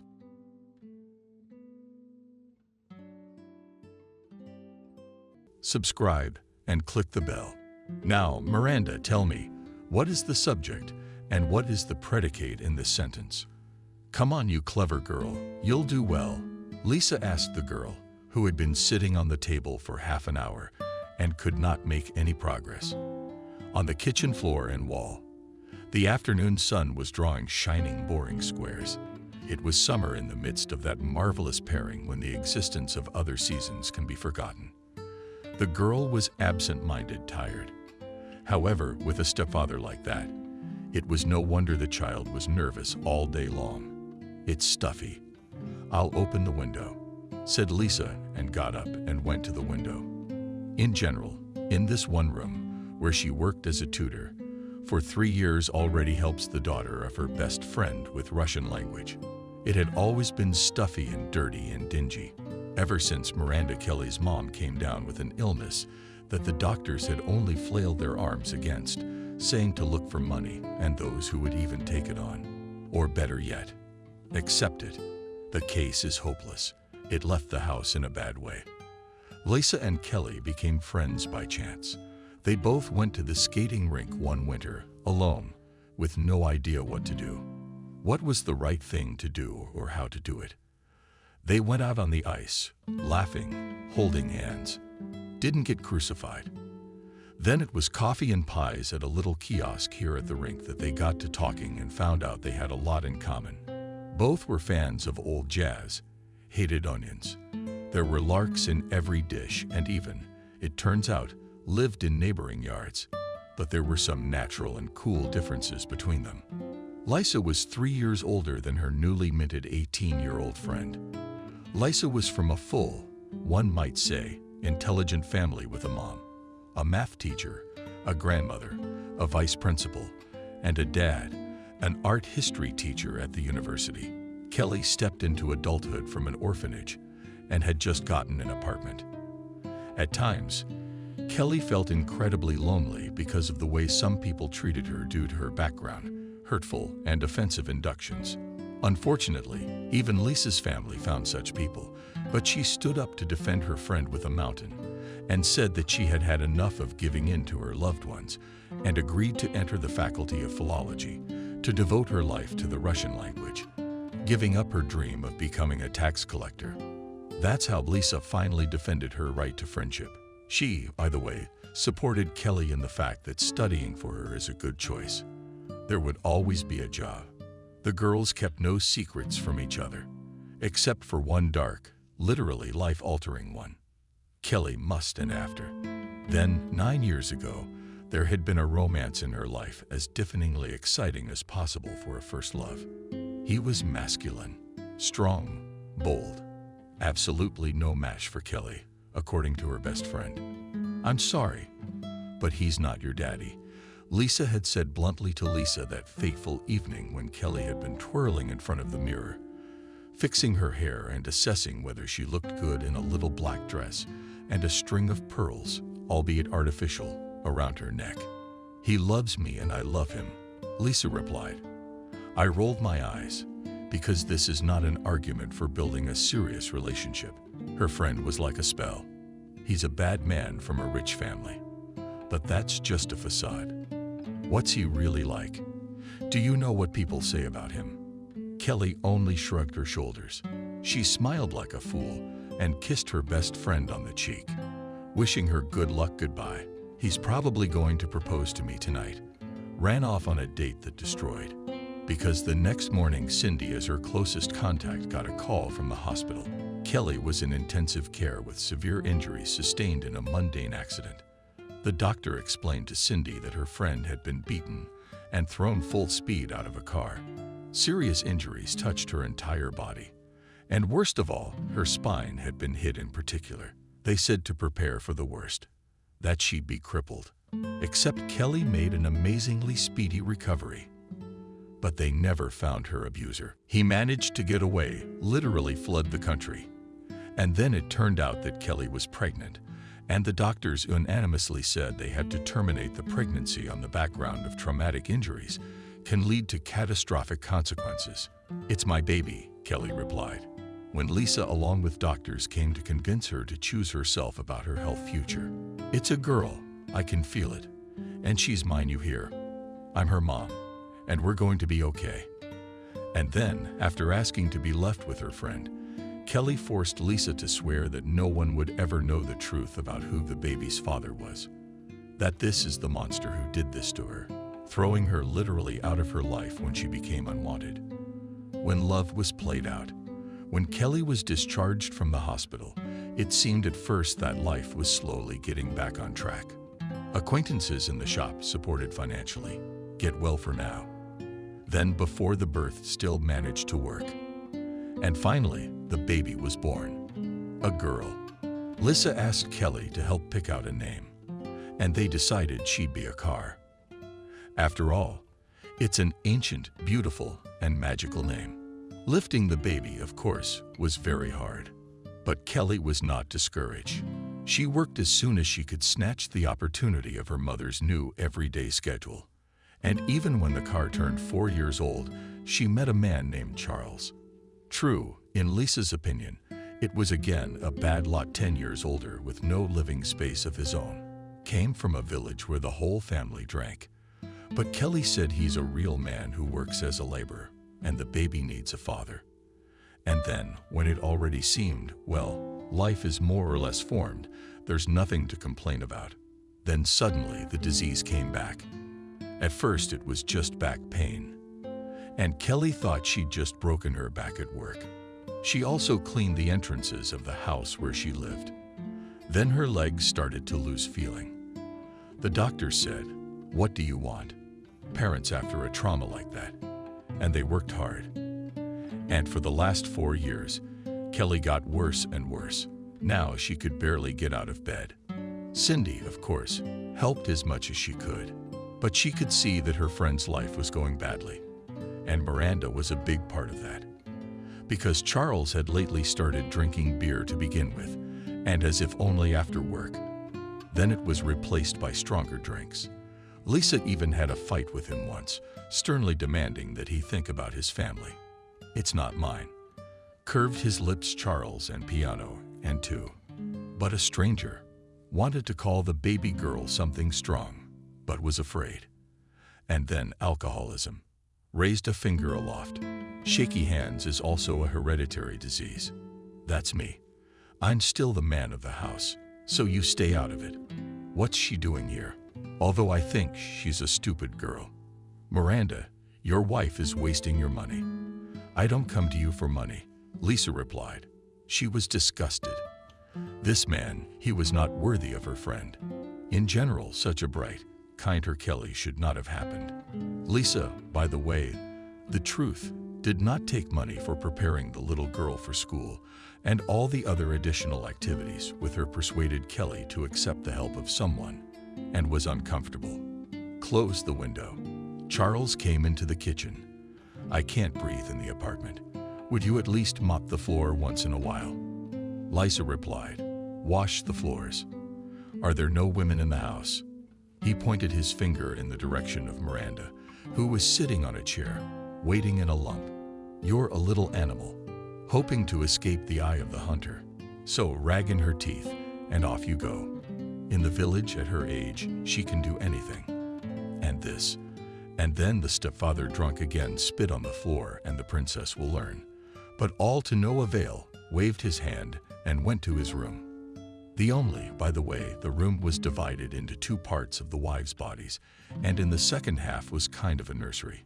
But Miranda went to bed in the kitchen. There was a little couch here. It was all right. The hostess, not paying attention, stroked the Lisa pupil's head. Let's get on with it. What are we doing? Kara is rolling, sailing fast on the blue sea. And I don't know what the subject is, Miranda whispered, tears in her eyes, afraid of her stepmother. Lisa sighed and looked at the words under the picture below, where the sea creature crocodile was drawn. Yes, things had gotten better with school. But Lisa also remembered very well that when her stepfather had gone to the village for a couple of days, she had made great progress. Apparently, it was just hard to learn in the oppressive atmosphere at home. When class was over, Lisa stopped by to see Kelly for a moment. You know how she's feeling. Is there anything I can do to help? Why don't you just go ahead and go? Waving her arms at Charles, who had the news on full volume. He loved watching it. And then he'd go on and on about how wrong the world was. The smart guy's got his life together. Lisa thought in spite and finally left the apartment. Lisa, when I was crossing the courtyard, heading for my place, I called out, "Wait." Lisa, giving my face a friendly expression with a smile. The girl turned around. Hello, James, the son of my mom's friend's mom and the entire extended family, lashing out at my wife. In general, James was a nice guy. They'd known each other for about 100 years. He worked as a construction foreman, had no bad habits, went to the club. To do boxing was set on a family of children. In short, he was perfect, even cute on the face. But to Lisa's taste, he was bland, predictable, too calm. He didn't give her butterflies, as they say, in her stomach. Awe, delight. Nothing like that. They'd already gone on dates, sweetie, to an Italian restaurant. They even kissed once, and it was nothing. But on the other hand, Lisa knew in her mind that family and marriage should be built not on romantic fantasies and passions, but on mutual respect, trust, and the ability to compromise. James asked how she was. Lisa said she was fine. He volunteered to walk her home. We slowed down and talked about everything. James shared his joy. His mother had bought a second plot of land adjacent to her cottage. There was nothing on this plot yet, but the improvement would come. Lisa listened to his plans about what kind of house he would build as a vegetable garden. They will break up to eat their own organic, and almost dressed and then appeared heir, if such a thing is possible. But it turned out to be possible because James suddenly said, "Marry me." Theoretically, Lisa assumed that a marriage proposal was just around the corner, but right now, specifically, she was in shock. She stopped and slammed her eyes shut. "We can apply at the registry office tomorrow. Would you take my hand on probation?" On my James found himself hot and sweating. The guy was worried sick. He had long been in love with Lisa and could not believe that she was about to become his wife. But I don't doubt this development. My mom's cousin's sister is married to a restaurant owner named Jasmine. They've arranged for the banquet to be discounted. I made it sound like one thing. Lisa and James smiled widely. "I'm so happy. Wait for me." Lisa's hand pulled back and really didn't like it. Feeling driven by circumstances. But that's what was happening now, blossoming with her. But I hadn't said yes yet. James was changing before my eyes. His smile was gone. His eyes were so pitiful, like he'd hurt a child. "Well, that is," she bounced heavily, took to adjusting the nervous purse on her shoulders. She needed to move, to do something different. The anxiety was threatening to be overblown. Probably a panic attack. I need to think. That's what usually happens when you get an offer. Apparently James had heard of it too, that women are supposed to be given time to think. "Okay, well, I'll see you tomorrow." He exhaled a sigh of relief. She nodded. "Oh, and I still have to go to the market. I will help volunteered as a brave knight to accompany." But Lisa waved her hands. "I'm not going to keep you. I have to go to the market for a long time. And then I have to go to the cosmetics store." She was making it up as she went along. She could barely fight it off. She hurried in the opposite direction of the house, so she lived to tell the tale. Now she had to make a decision. But Lisa suddenly realized she couldn't just say what she wanted, could she? Because, well, I don't love him, she admitted to herself, falling almost to a table in the coffee shop. Laughs and eclairs. 3 pieces tossed to the approaching waitress, barely glancing at the menu. In Lisa's life had so far had only one serious romance with a classmate. But they'd broken up without ever really getting close, because suddenly it was discovered that he was a hunter. Lisa couldn't imagine what it was like to stuff stuffed animals in the apartment. Her husband brought the prey to her head. And then somehow her studies spun and her own life, in which it seemed there was no place for men. She understood the excitement of her parents.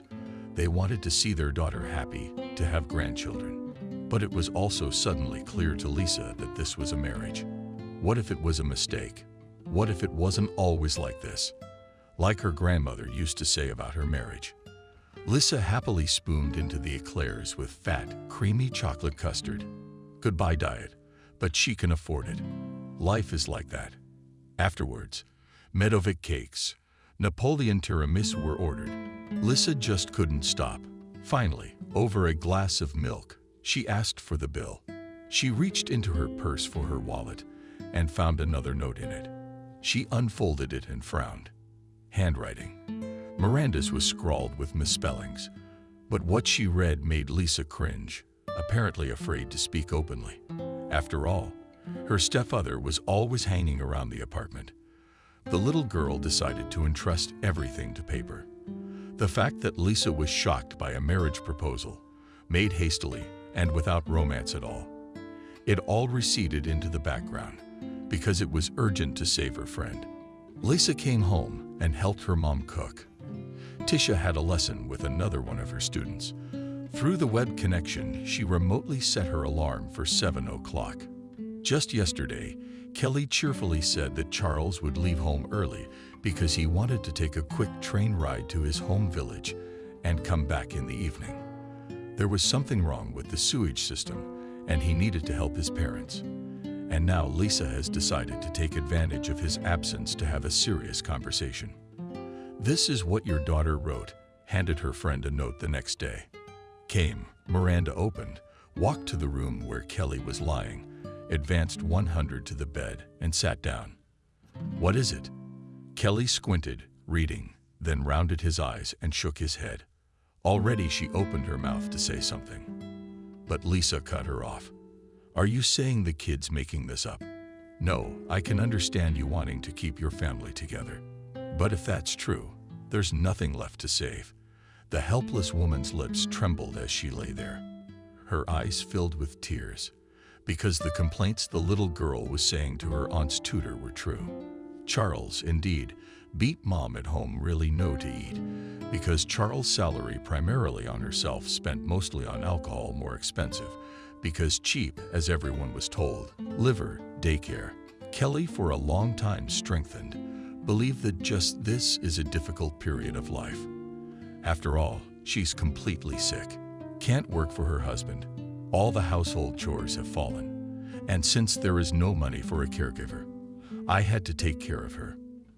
And this, of course, is not always clean. It's psychologically difficult for a man.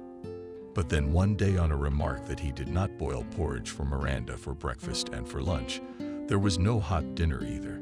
Charles, hurt to the point of bruising, grabbed his wife by the arm and fucked her.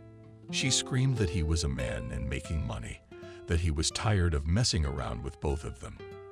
And then it was as if the husband made a cruel discovery to himself. He could behave like that.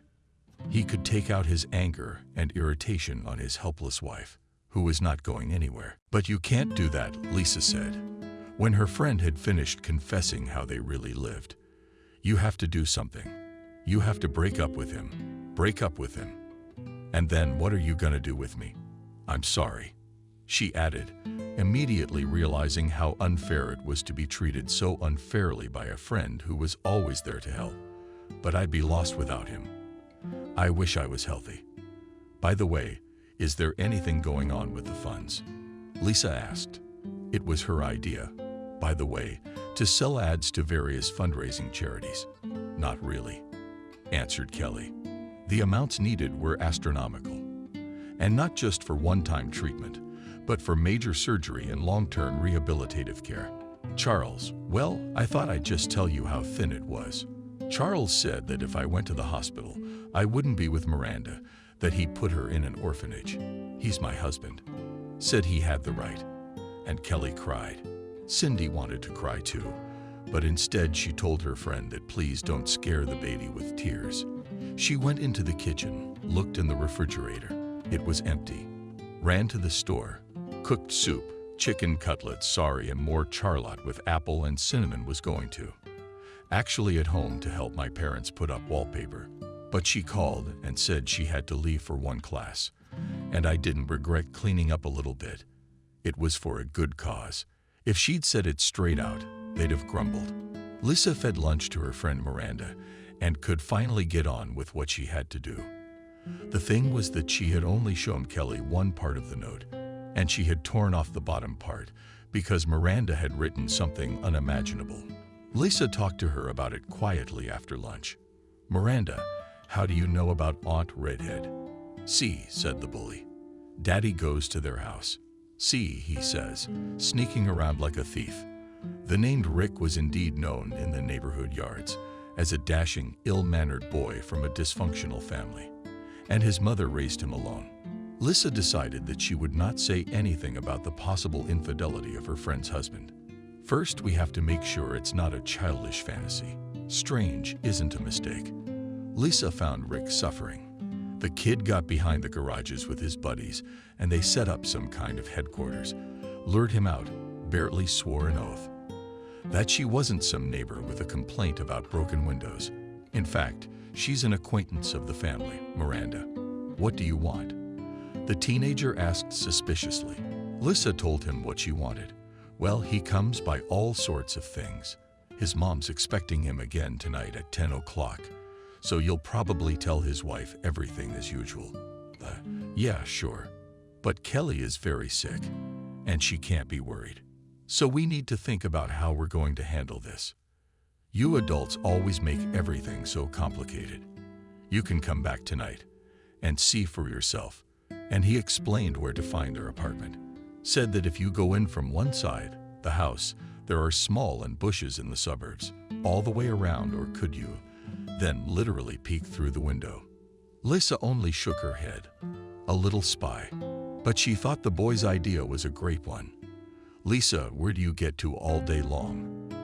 From the threshold of the native apartment, her mother swooped down on the girl and made scary eyes. James came in with a portico, said, "Do you have anything important to say for us?" Lisa almost didn't notice. Here came another trouble. She hadn't even answered him yet, and he was about to announce to everyone at the table that they were going to be married, making again, as she knew how to do, the most welcoming face. Lisa peeked into the kitchen, where they were already packing for 100. Hello. The move flew to the Mariana Trench, because James didn't come alone, but with his mom. So it wasn't good at all. Lisa glanced at the clock until hour X, when she was to become a bit of a spy. There was still a decent amount of time left. Ducking down the street was unrealistic, weird for the homies, and it would mess up the weather too. So she had to stay. Lisa changed her clothes, washed her hands, sat down at the table, turned on all her eloquence. She tried with all her might to lead the conversation into the wilds, further distant marriages, and the like, and it was working. Then James suddenly caught her hand again and smiled so big that he almost melted like an ice cream cone in the sun from his own happiness. Lisa felt on her back. It's a boom, a panic of goosebumps.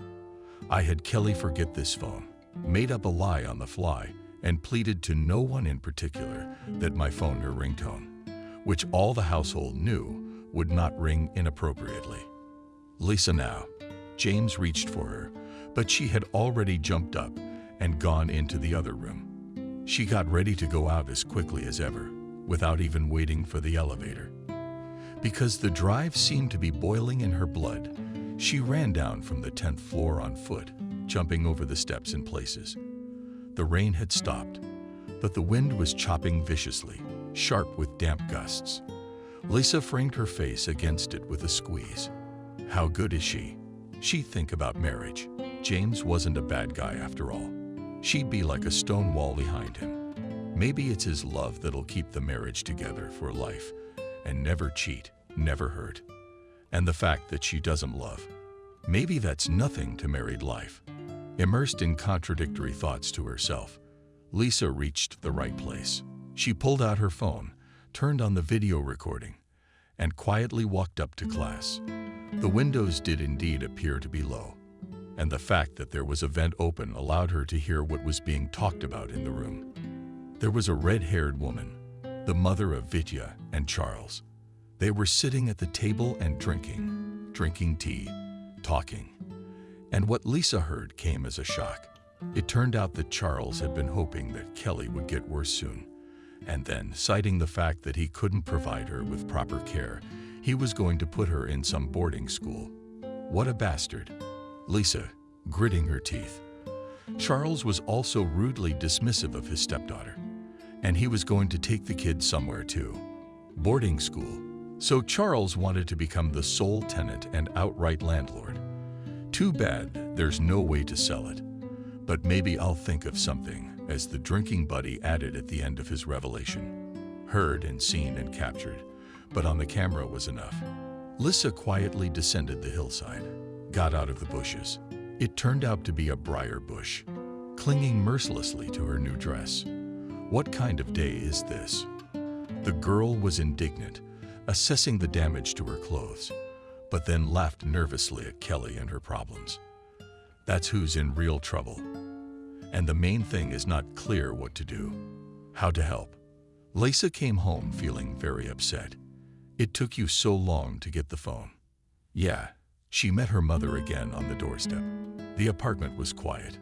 James, my daughter, what are you doing? What the hell is that? What's the state of your clothes?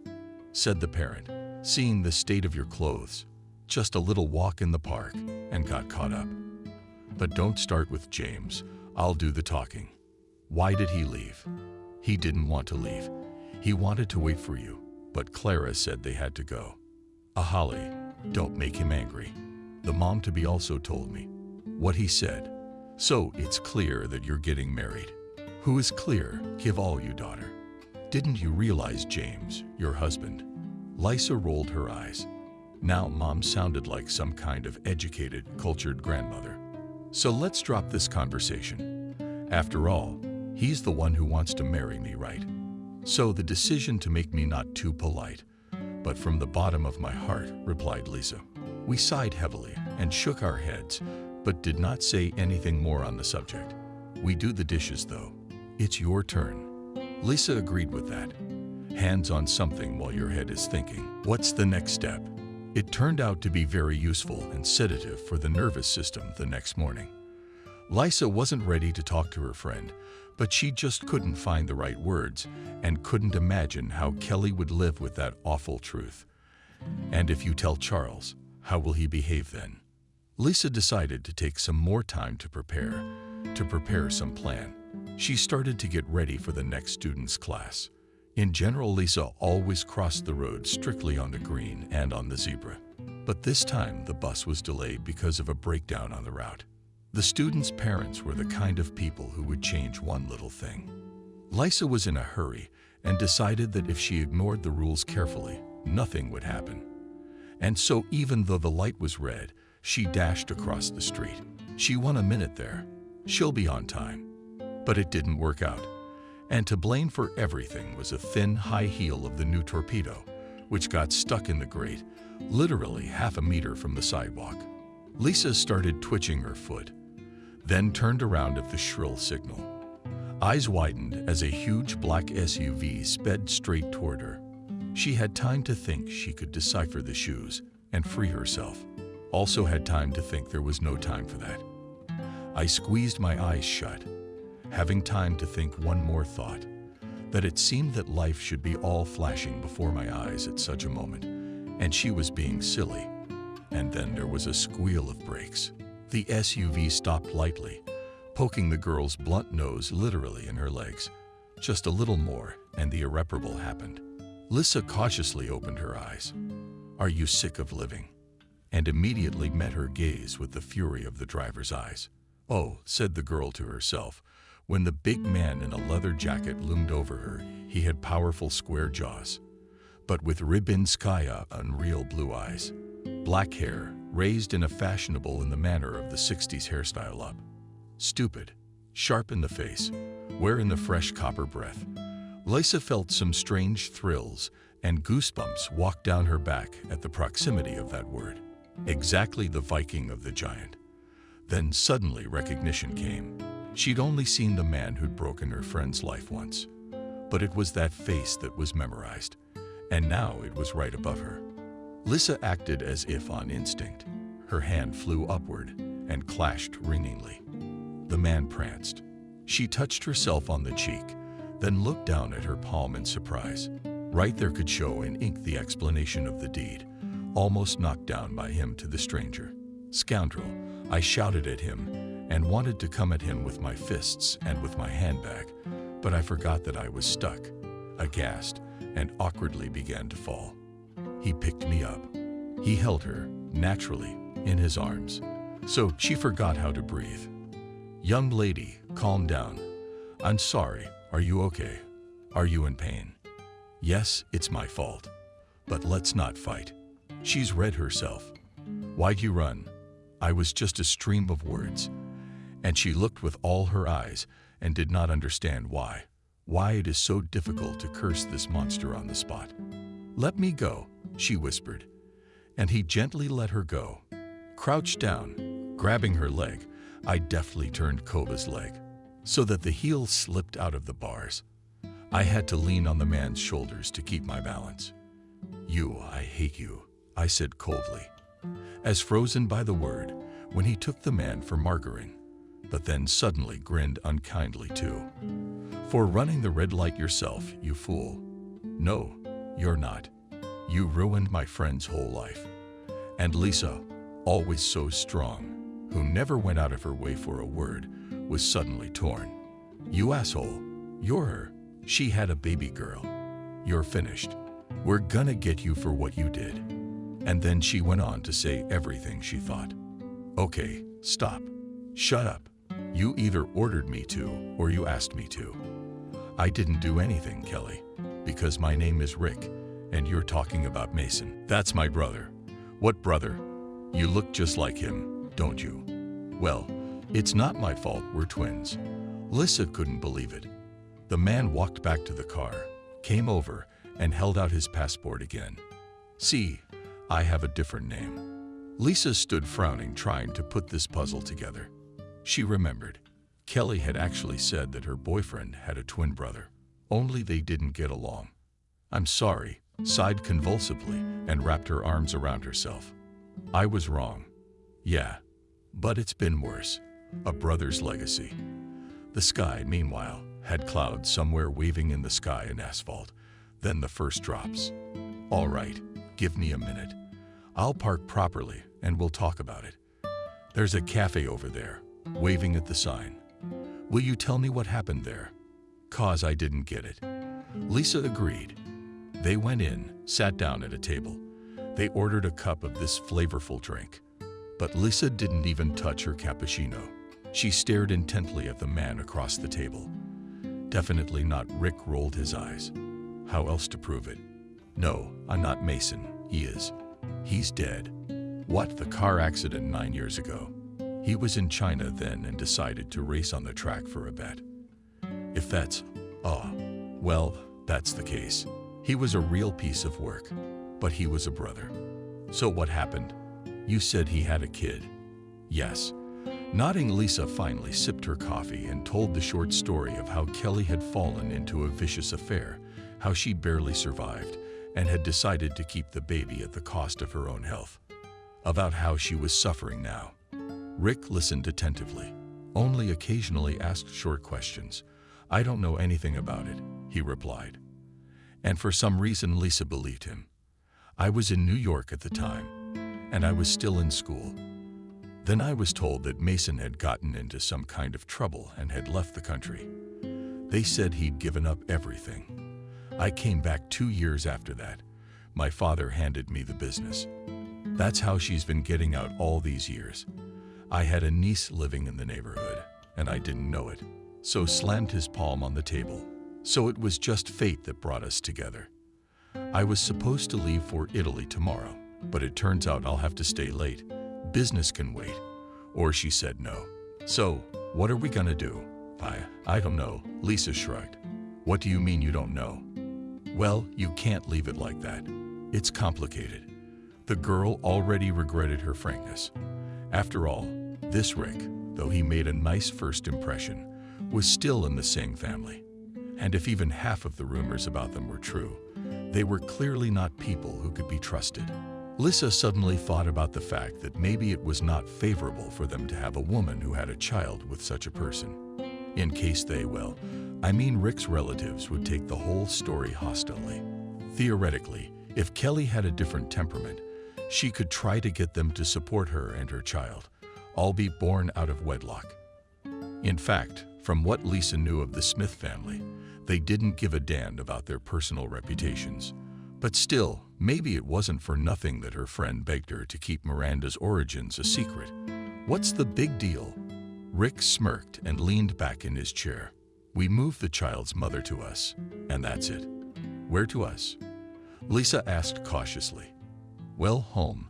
They can't go on living unsupervised with Charles." Rick looked at her strangely. "It's like blood." "No. What are you talking about? Kelly's not a thing to be taken and transferred. She didn't want anyone to know about it at all, much less Smith," she added quietly. Now Cindy was beginning to think she had missed something in her perception of Rick. There was something dangerous about him, something that just made her instincts scream. "Run. I have to talk to her. Explain that I met you. Tell her you're offering to help, and that's the way it's going to be." Finished decisively and stopped in passing. The waiter slid in with a tray, asking for the bill. "My treat," threw carelessly Rick, and it didn't escape the girl that he was literally considering her without any shyness. "Thank you. But I'm so not used to the city," dropped her chin and left the bills for coffee, plus the waiter for tea. And for nothing. It's as if the man is deliberately provoking intimacy. A girl this pretty shouldn't. And this is where you're overstepping your bounds. Lisa nervously put on a jacket, tangled in the sleeves, sagged under the nose. "That's it. I'll call you when I'm going to go out." Did you forget your phone? Rick stopped her with a sneer, and there it was. I wanted to slap him again, but I had to go back and really exchange numbers. When the girl left, the lecturer looked thoughtfully out of the window for a few minutes. Then he dialed the number of the man who had repeatedly helped him out of the most difficult and sometimes risky situations. Boris, are you free? You know, we have a problem. Lisa, of course, was late for class and had to cancel it altogether. And the students' parents said that in principle such a sluggish tutor could not teach anything worthwhile, and so they no longer needed Lisa's services. Before the next lesson, there was about 4 o'clock to eat, take a nap, and go home. Lisa had been chronically sleep-deprived the last few days. It was definitely not enough considering the traffic jams on the roads, so we had to pass the time at the mall. And then, when I circled it for the 3rd time at the city library, where Lisa checked out the first book she could find, it turned out to be a novel.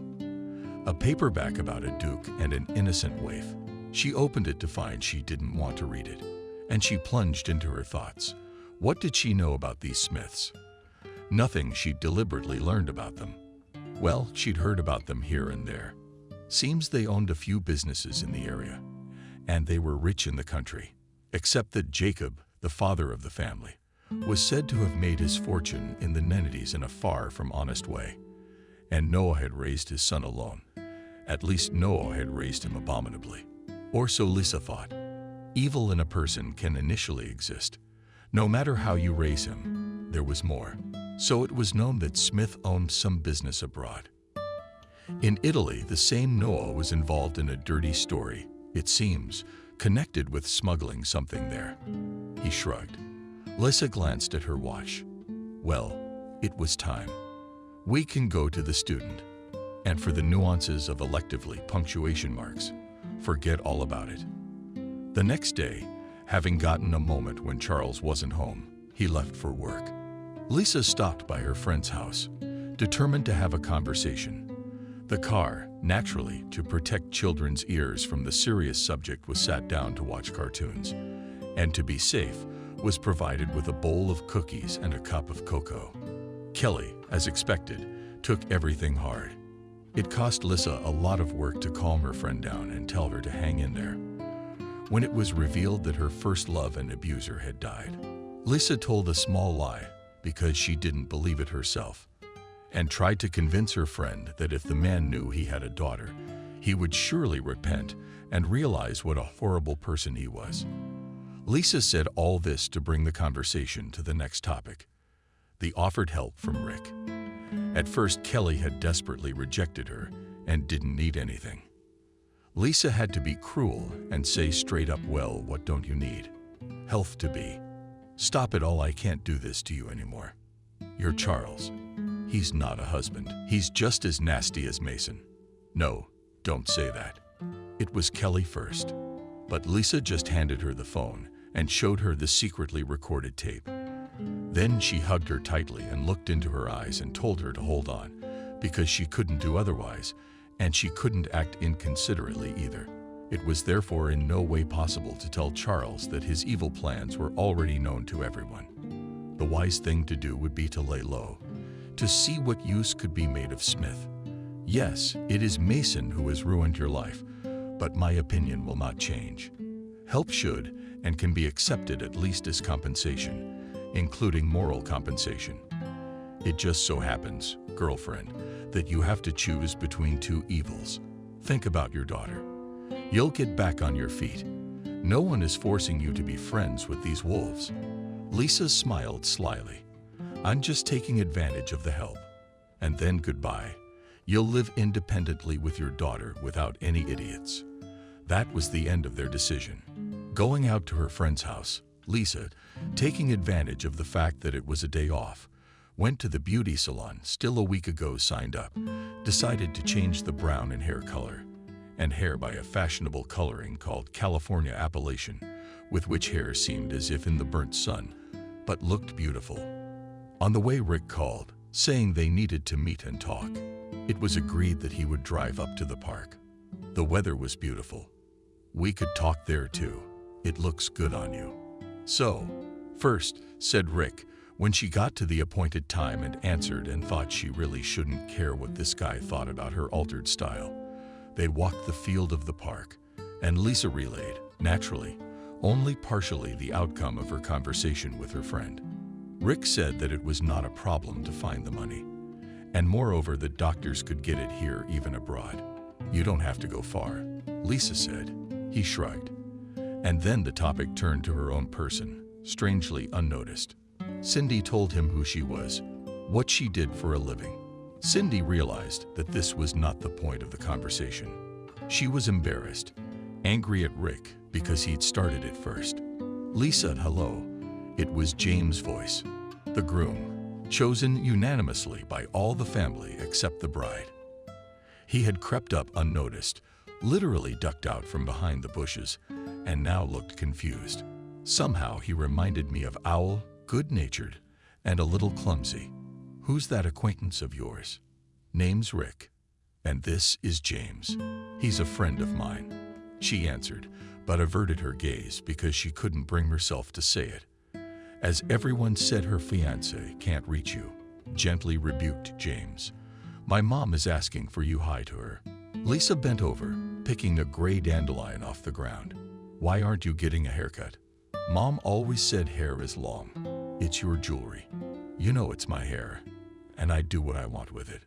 What about you? Did you go outside with your mom? I asked permission to go for a walk. She was being snide. I'm sick of it. It's all about your mom. Everything has an opinion. I'm done. She tossed the dandelion to the ground and pushed it on top of him. Rick, on the other hand, completely unashamed, smirked, almost insulted.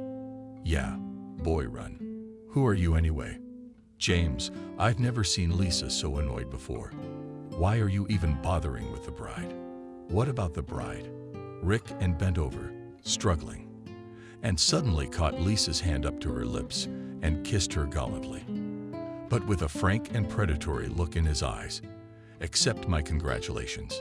Lisa was at first dumbfounded. Goosebumps danced down her back. Then her cheeks flared up, and she practically shouted, I have not yet answered whether I agree and leave me alone. Both turned and ran out of the park. Lisa, James followed, but Rick stopped him by the shoulder. Caught, she wants to be alone. Don't you get it? You've never been in a fight in your life, James, but now you want to. He didn't like this familiarity with Lisa that he hadn't seen before. He didn't like the way he kissed the girl's hand, and the way she looked at him. He felt kind of uneasy and uncomfortable in general. Stay away from her, Kino, as menacingly as possible, and walked out of the park as well. Rick grinned. Just the last thing he wasn't going to do by any means. Lisa was very interesting to him, and now not just as the girlfriend of his big, sudden problem. However, he did not doubt that this problem was solvable, because so far, whatever happened to the Smith family in the end, in one way or another, with greater or lesser losses, and not at all on their part, but everything was solved. Literally, the next day Rick showed up at Kelly's house. Again, they decided together that the most favorable contact, so to speak, was to begin. If Charles would not be around, and so it turned out, he was at work. Rick came with a bouquet of flowers, but after their meeting, Kelly asked Lisa to take Lisa with her, because how could she explain their appearance to Charles? Kelly had wanted to cancel the meeting the day before, to give up everything altogether and not understand how, but to deal with everything on her own. But the case was such that it became clear without the suddenly appeared, like an oasis in front of the wandering in the desert support Rick cannot do without. The thing was, Charles came home drunk. He said he had been reprimanded at work and might be fired altogether. Kelly asked her husband to stay put as best he could. After all, the end of summer was coming and Miranda had to go to school, and nothing had been packed or bought for her yet. But Charles angrily replied that he's the man of the family and he'll decide everything himself. He added the kids are so spoiled nowadays that they can still buy notebooks, all the uniforms, a new backpack is a pampering and a fool's errand. Then he said it quietly, apparently thinking he wouldn't hear. His wife added that he was tired of raising someone else's girl, but he didn't stop there. In the evening, Miranda asked if he would buy yogurt for her. Charles yelled at the girl that they would put her on bread and water, and then she would know how to appreciate a piece and stop whining. That's why Rick Kelly was fishing out of greed. First, I made arrangements with a local clinic. There are some very good specialists here in town. They work miracles, by the way. Well, if you don't mind, you can come in tomorrow for a checkup. Kelly was so quick to marvel. Well, money opens different doors, Rick shrugged. But I need to talk to Sophia. She's our neighbor. She looks after Miranda sometimes. Lisa nodded. I'd look out for tomorrow myself. I have 2 classes. An option, of course, but I can offer babysitting services. No, come on, what are you? That's too much. Kelly objected. And then it's a stranger. And the neighbor, do you know her well? But that's different, Kelly replied. She realized that in her situation such an unexpected care and warning from Rick was a real rescue. But on the other hand, she was uncomfortable taking all this help in an unsettling way. When Rick left, Kelly talked to her friend some more and enlisted her support in breaking the news to Charles. And we decided, by the way, to say that it wasn't a very distant acquaintance who was helping. We moved the conversation to the next day in the morning, because then we have to go to work again. And if we talked in the evening, he would have plenty of time to object, express his opinion, or even make a scandal. Fortunately, Charles only listened and did not even say anything. He waved his hand at the useless, in his opinion, the idea of treatment, and went to work. There again, there was a shortage of goods, and the bosses were looking for someone to blame. The examination took a long time. Kelly thought that she would have to wait several days for answers, but to her surprise, the head doctor of the clinic immediately gave his prognosis that restoration of normal body condition was possible if treatment was started soon. Do not worry about the operation, assured the patient. We have everything to conduct it at the level of the best clinics in America and Europe. Now we need to do some additional tests, and we can set a date. I think, taking into account everything plus the rehabilitation period by the new year, you will already be able to try to make your first step. Really? Kelly marveled. Tears came to her eyes. When did she ever imagine she could be healthy? Going for walks with her daughter. Then one day, as she dreamed, even go to the sea with her and splash on the waves.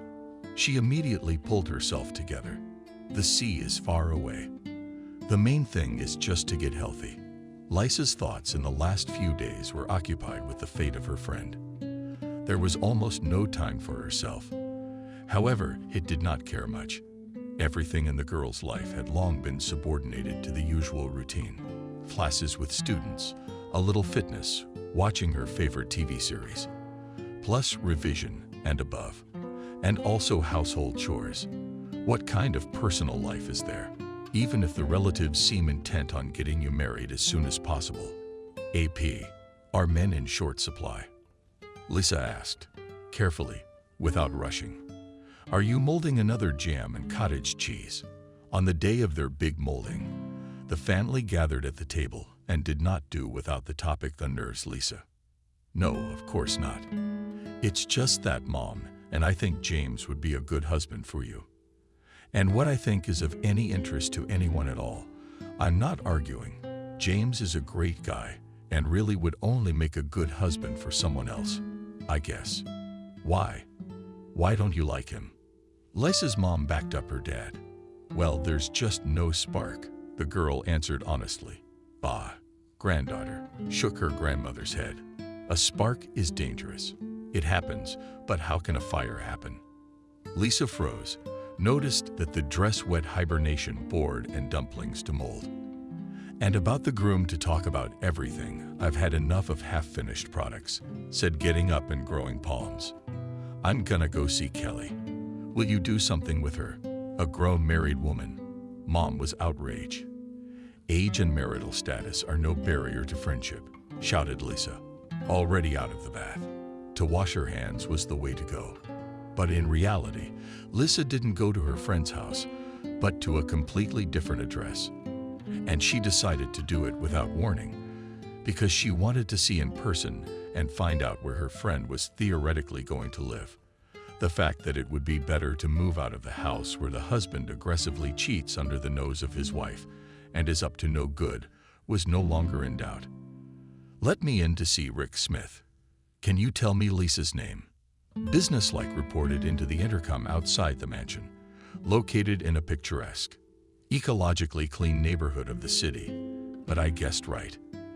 The gate was opened by a guard who was very suitable to play bulldogs in the play because he was very solid and scowling with an expression on his face. After greeting the unexpected guest, the guard led her to the house. Lisa noted approvingly the small manicured garden outside and the stylishly, but not insanely golden, as in the homes of some rich people, as she'd seen on the shows, the furnishings inside. "Hello." Suddenly a melodious girlish voice sounded and a pretty blonde girl of about 20 years old came out into the hallway to Cindy and the guard. She was dressed in a scarlet mini dress. "Hello," Lisa answered and wondered who it was. Rick had said that her father and his second wife were the same age. We maid was not a good-looking woman either, so there's only one possibility. It's Rick's girlfriend. Well, that's expected. "So Lisa, no one talks about you in this, Kelly. I'm glad you came. I was thinking of coming to you guys for the blonde's territory." "Why would you come?" "To meet a relative and her best friend." "Too naive for Rick's girlfriend," the blonde replied. "Oh, I didn't introduce myself. My name is Clara." "Liam," she addressed the guard. "You're free to go," and turned to the guests again. "Come on, Rick in the backyard." Cindy, the blonde, didn't like the overly colorful name. "What a lovely name, too." Thought she'd gone. "What I was wearing to make dumplings. And now, as it is uncomfortable for knitwear on the dress, sweater with stretched into shorts, and it's all for nothing. And what she honest person to be embarrassed in the company of these measures to think she did not have time. Because, having passed through several rooms, she went out to the backyard and found herself in a small cozy garden, in the center of which in a small corral stood a horse of fantastic golden color. And beside him on his knees Rick, he was examining the animal's leg and speaking to it affectionately. "I didn't think these ILs could be like that." He rebelled repeatedly. "That's it. It won't hurt now. You'll stand quietly. Almost everything is already animal doctor." The blonde in red called out to him and waved his hand. "You've got a visitor here, actually." Rick stood up. He looked imposing. It was the first time Lisa had seen him without his jacket. For the warm weather, the man in jeans wore a simple black t-shirt, emphasizing all the muscles of his torso and arms. "Hi." He smiled at Lisa and said, "Not expected, but glad. What are you doing here?" "Yes, here is thinking about the proposal to change the place of residence and wanted to see what you can offer my friend," she answered. "It is important." And the same thing became as mixed. "Here are a dozen more of these options to choose from. So that's great." Clara clapped his hands. "Don't doubt it. My brother will take care of your friend and me. Anyway, it's all terrible." I sighed. "You've got to move on. Kelly and daughter certainly deserve the best." "Brother?" Lisa gasped. "You're his sister." "Yeah. What did you think? He just didn't say he had a sister. But just a sister. That's my brother, the one who's a bun and sings the female gender. So I'm going to go carefully. I've got things to do." She winked at Lisa. "So you are not only a millionaire, a businessman, a sportsman, but you also deal with horses?" asked Lisa, looking around at everything but the man's definitions. "I'm not an athlete, just good genetics," replied Rick, and pulled out of his jeans pocket apples split in half. One part he handed to the girl you can treat at once. She loves it. Well, if so, taking the juicy fruit, stretched out carefully, in the palm of her hand, and awed when the horse picked up the treat with soft, velvet lips. What had happened to her? She hit a piece of iron sticking out of the ground. It was my fault. I should have been more careful where I was going. but she's fine now. Actually, she's an old lady, but as you can see, she's in good shape. My first and only horse." He stroked the animal's neck.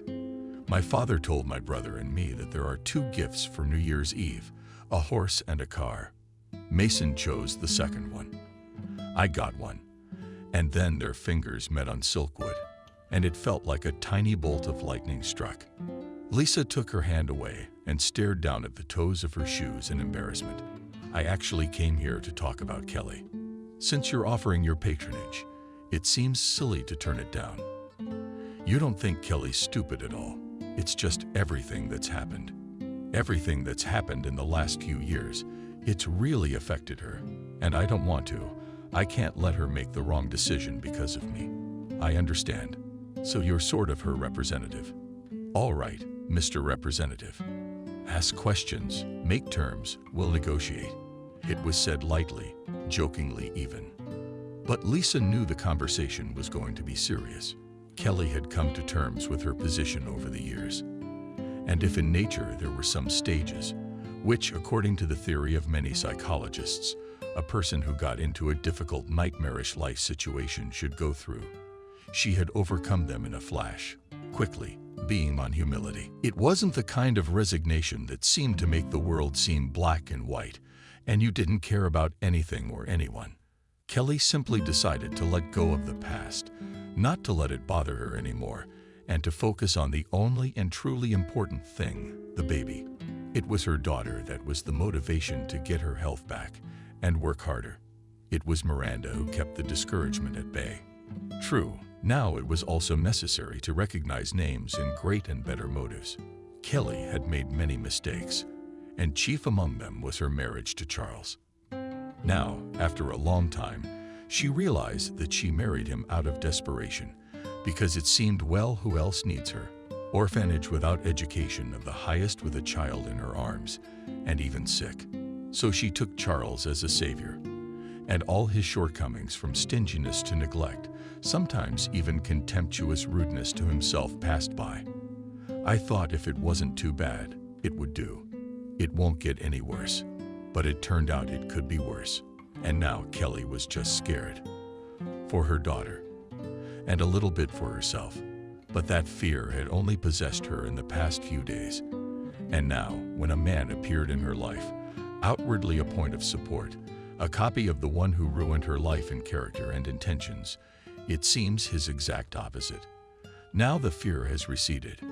It was replaced by hope that there is justice in the world. No, Kelly did not expect any fantastic gifts from fate for what she had suffered in the past. But she was timidly hoping that things would just work out, so that she could be a healthy mom to her daughter, that they could make a life for themselves. A peace in the world. Kelly thought that apparently the white streak had begun when Lisa came to her and told her about being at the Smith house. Talked to Rick about everything. Also met his sister, and she seems like a really nice girl. Kelly, however, remembering how Charles had argued again in the morning, that with the needs of an invalid's wife, you'd have to spend your whole life on medication. I agreed that it was better for her to move out. So we're packing. I'll call Rick and have him pick it up. So Charles is already at work until tonight, right? Lisa was a little confused that they weren't moving out, but rather running away. But it was the only option, since she didn't want any scandal at all. And how adequate is Charles? I didn't want to find out in practice. Where are we going?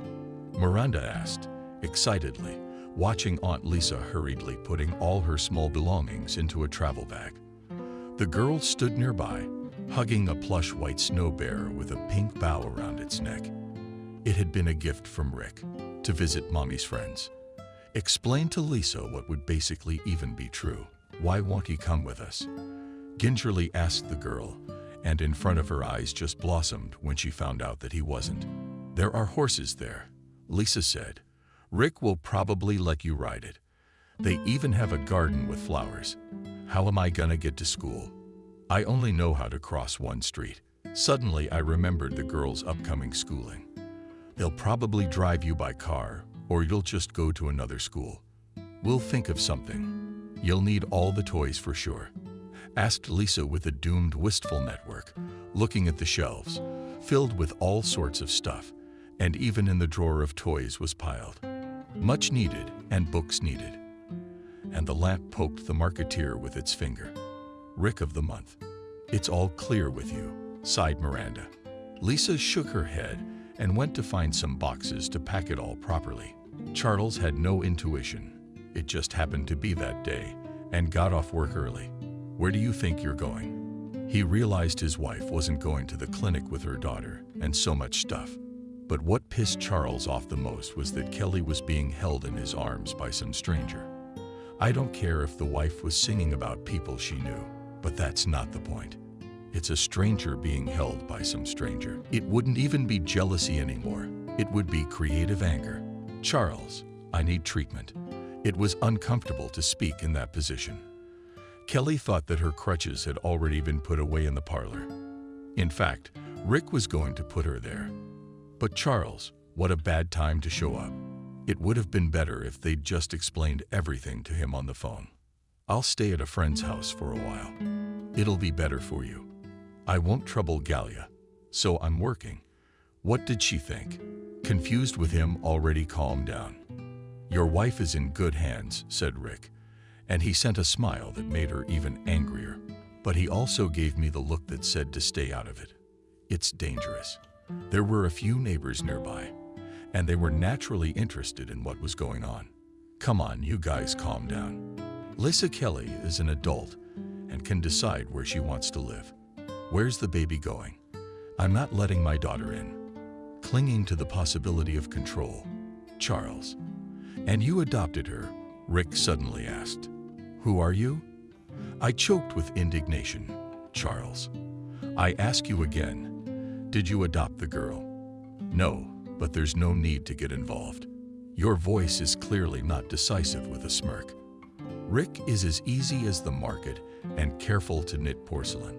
Set Kelly up in the auto shop, especially after the fact that on the apartment of his wife opened his mouth and mistress's floors below, said Charles added.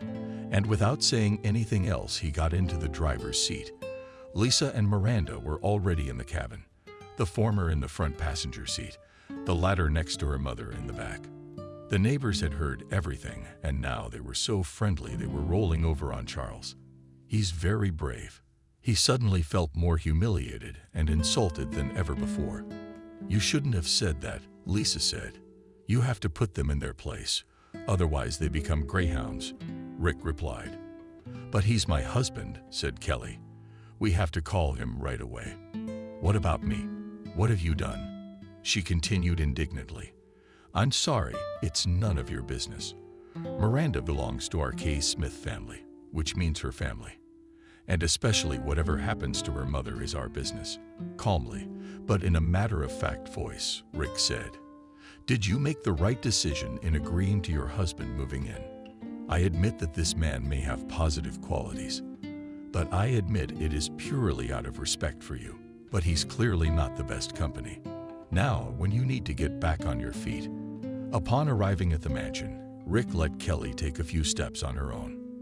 But then, seeing how hard it was for her, he told her to conserve her strength and picked her up in his arms again.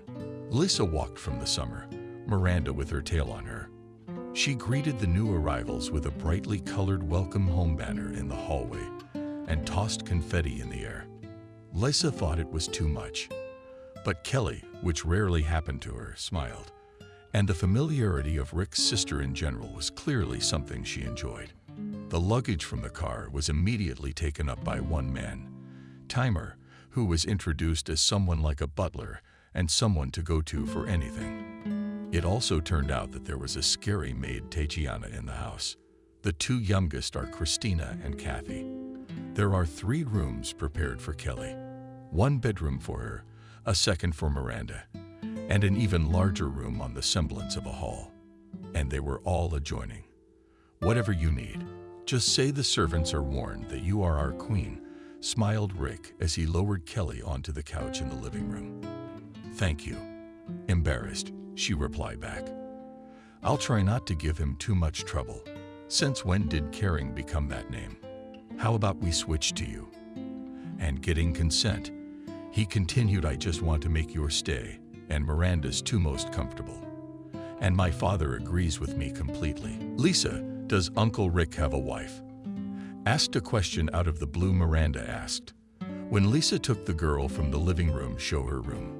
Here, by the way, was there anything to be surprised about? Everything was decorated in white sky blue and pink colors.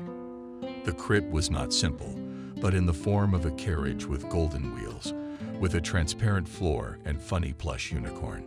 God, Miranda, as she saw all this splendor, lived to squeal with a squeal of amazement, lost the gift of speech. And then she asked this weird question. "Well, I guess not. Why are you asking a little girl?" Just like that, the girl answered and ran off to look at the room. In general, it would be possible to praise Rick, of course, for being so prepared for the arrival of the little girl. But on the other hand, it was too much of a fortune to spend, and all for the reason that you were blazing with kindred feelings for your suddenly acquired kinsman. It seemed strange to Lisa. Not that she didn't believe in people's kindness, but it was alarming. Finally, when she helped her friend get settled in her new place and questioned her in detail about everything about the treatment she had planned for the near future, Lisa was able to leave the Smith home to return to her own place. She had a lot of classes waiting for her with her students. She also had to figure something out with James. The phone was ringing off the hook with his phone calls. When Kelly woke up the next morning, she didn't immediately realize where she was. And when she remembered, she lay there for a few minutes just watching the sunbeam on the wall as it froze and took in the new and amazingly prosperous reality. It was hard to believe that now she had been given the opportunity to live in comfort, to be cared for.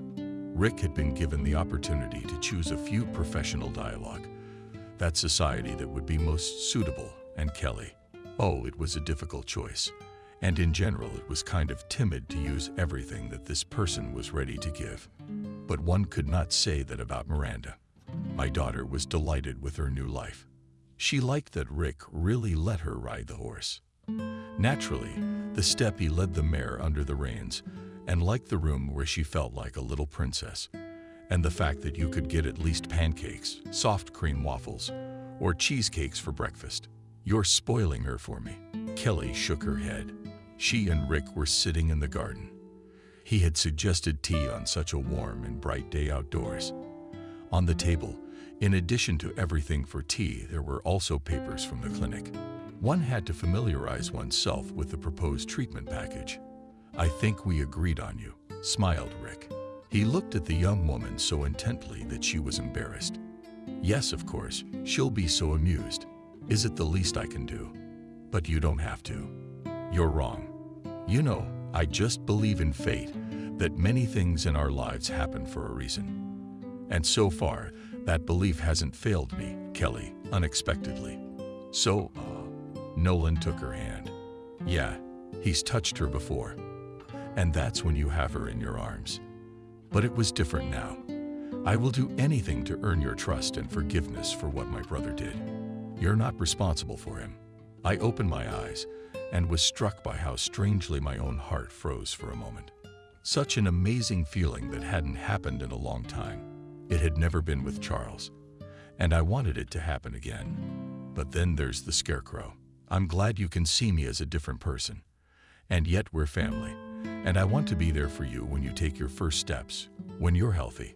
Kelly smiled and turned away, pretending to regard the late cello picking nectar from the purple rose. The next few weeks merged into one unbearably long time, because agonizing despite all the doctor's favorable prognosis. The unknown.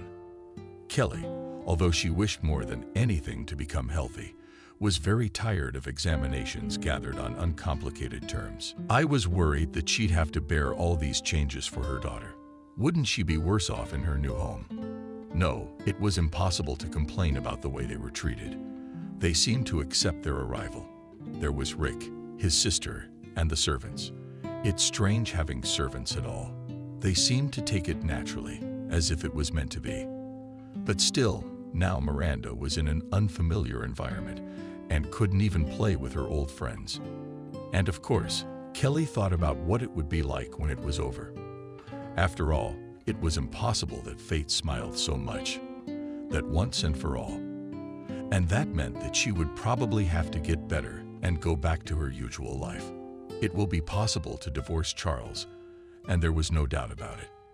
It's gonna be long and hard. As for Rick's sister, she turned out just fine. And as shameful as it was to admit it, it was kind of a pushover. Kelly Slaga became a friend.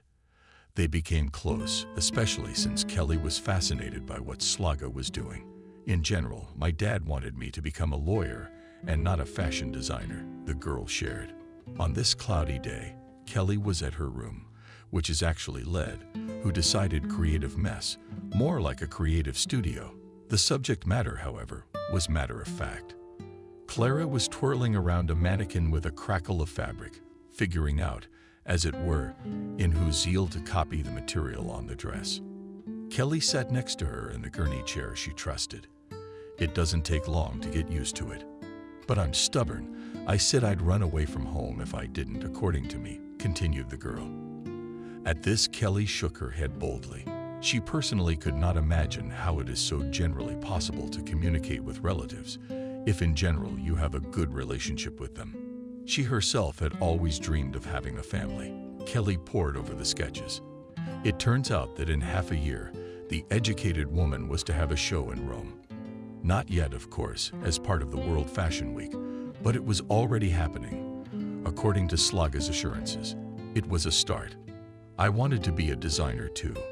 You did. Wow. Tell me why you didn't. I had to make a living, Kelly shrugged. And then she realized how ugly it was to insinuate that someone was rich. I'm sorry. I didn't mean to. I just didn't get a chance. Yeah, that's okay. We're in the middle of something. Maybe it's time to fulfill a dream. I don't get it. Kelly, looking at a few more sketches, here they were ruthlessly crossed out, and it seems were variations of what now no longer on paper, but in person tried to create a young fashion designer. Well, you can start learning now, answered so simply, as if the opportunity for this already lay. Ready only here is a hand outstretch. Understand, you probably have a talent, and that's a grain of happiness to miss out on in life. And if you don't do what you like, courage. She spoke beautifully, but of course, was cosmically far from the truth. After all, many, very many people are forced to do what they do not like, just to earn for themselves and their relatives. Here, by the way, let's right now, the girl smiled and clapped her hands with her idea. I can, clarified Kelly, and when she nodded, in response drove her closer to the mannequin itself. I can't think of what to do. Right there, and she poked her finger at the mannequin's waistline and lower down the hip line. There has to be training here. I've tried 1,000 variations. It's all wrong. Here you go. She handed Kelly the pearl-headed pins. At first I wanted to refuse food. What does she know about it? But then I bit my lip and thought about it. Determined to get to work. Why not try it? For fun in the process did not interfere, silently watched. Ready, Kelly finally said. And as you can see, it worked. What she meant to say was that it turned out terribly.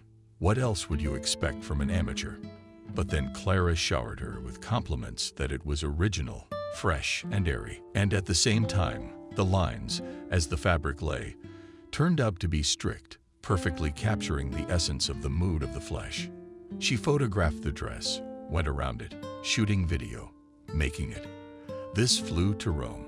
What do you mean? It flew to Rome. Kelly Margaret, I sent to my teacher. The girl shrugged and gave me the name of a very famous designer. That it was the same one I did. I asked him for an answer. Does my friend have talent? Or should she look for another calling in life? But Kelly didn't understand how that was even possible, which is what she was doing. By the way, the fact that you learned to be a designer seamstress is a very good thing, because you understand the process of making clothes from the inside. Kelly didn't think about it in that way and only had to shake her head. Next, we talked not only about fashion, but also about the near future. Kelly noticed that her new friend had a very unusual, beautiful name, and she replied that it was just her mom. Rick's father's second wife, whom he took when the first one died of cancer, originally from Italy. That's where the name came from. And then it turned out that the day came very quickly when Kelly was to have surgery. The young woman was naturally worried and fell asleep under anesthesia. She was more sure that she was hopeless than the doctor said. But when she woke up, it turned out that the intervention was successful. And then, in the following days, it became clear that everything was even better than the doctors had originally planned. Kelly was on the mend. Of course, there was still a long rehabilitation process ahead. But still, the main thing was accomplished. Charles, by the way, during all this time with his wife practically did not communicate. He and Kelly called literally a couple times. How's it going? He didn't ask about her health. He only asked about Miranda because he'd been traveling so much for advice. Turns out he's doing just fine living away from his wife. And as Lisa relayed, he's not even sad. Unfortunately, he's been communicating more and more openly with that redhead from the first floor. Kelly, when she found out, didn't feel anything. But in the sense that she realized that her marriage to Charles had been built on a desperate desire to have a reliable, caring man around. It hadn't worked out that way.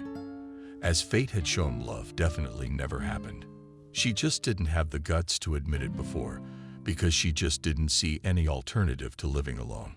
But now everything was changing, and Kelly felt more and more free. Lisa, in the time since Kelly had moved into the Smith house, had lived as she had before. Classes with students small their own joys, James, fortunately, as if to realize that marriage is not a joke matter, and it takes a lot of time to make that decision. But once discontent expressed, repeating the words of his mother that youth passes and that to create a family, it is better to think early. You twisted it like that. Lisa at the temple with her finger, rushing a girl into a relationship by insinuating that the girl is getting old. You know, honey, I'm going to think 100 more times after this that your candidacy with your mom on top of it is not the best option. James, blushing like a cancer. He apologized and even brought a bouquet of yellow roses. And yellow roses mean separation. I've heard of that, Lisa grumbled, but she took the bouquet. James was upset. I've known you too long, since the sandbox to be exact. Let's make a deal. If you're really counting on something serious, then just give me the time not to squeeze my soul out, or the friendship we've had these years will start to, excuse me, disappear. James was in agreement. He agreed to everything now. But he was also determined that he would not back down. Because on the eve of the action you yourself brought, went to visit Cindy, and in the girl's room, the door was not very open. On the table noticed a bouquet of flowers, something lush like orchids. James didn't know about it, and he got suspicious, because there were no holidays at his beloved's house. So someone must have given them to her. Who? Wasn't it the rich man who took care of her friend? James wasn't afraid to lose, because it wouldn't mean anything to go against a man Lisa had known since childhood. But it still didn't feel right. He wanted Lisa to wear a wedding ring, as a married woman, and behave accordingly. Lisa herself was busy with something more important than thinking about whether it was time to get married. In the first place, she was watching her friend, and it seemed to her that Kelly might be a victim of something she couldn't quite understand. But it turned out that the wolf's interest was not simple, all this care. And on top of that, Lisa was a little jealous of her friend Clara. Up until now, in fact, she was the only one Lisa had been close friends with Kelly. And the appearance of a new character in the little company was unsettling. And even more so, she didn't want Kelly to fall under any bad influence.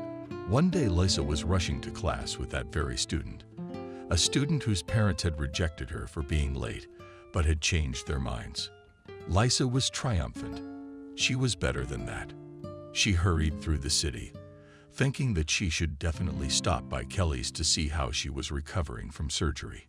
And suddenly, passing by the summer veranda, almost all in the city clothes they are already on it remained hidden, stretched instead of the walls of the canvas of coffee color. She heard a familiar voice. Rick was talking to someone, and Kelly's name sounded. The girl stopped on this side of the end adjacent to the building's summer veranda. There were hardly any passersby, but judging by the sounds, the talkers were sitting at the nearest table. "Are the papers ready?" "Don't worry, a sample contract. I'll send you out tomorrow." "What are our people saying?" "Well, it's a tricky situation, but I think we should take control of the main thing."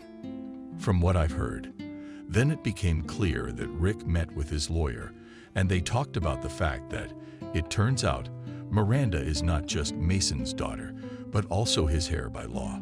Since Mason had gotten ownership of a not insignificant share of the family business from her father, it seemed to be about a lot of money.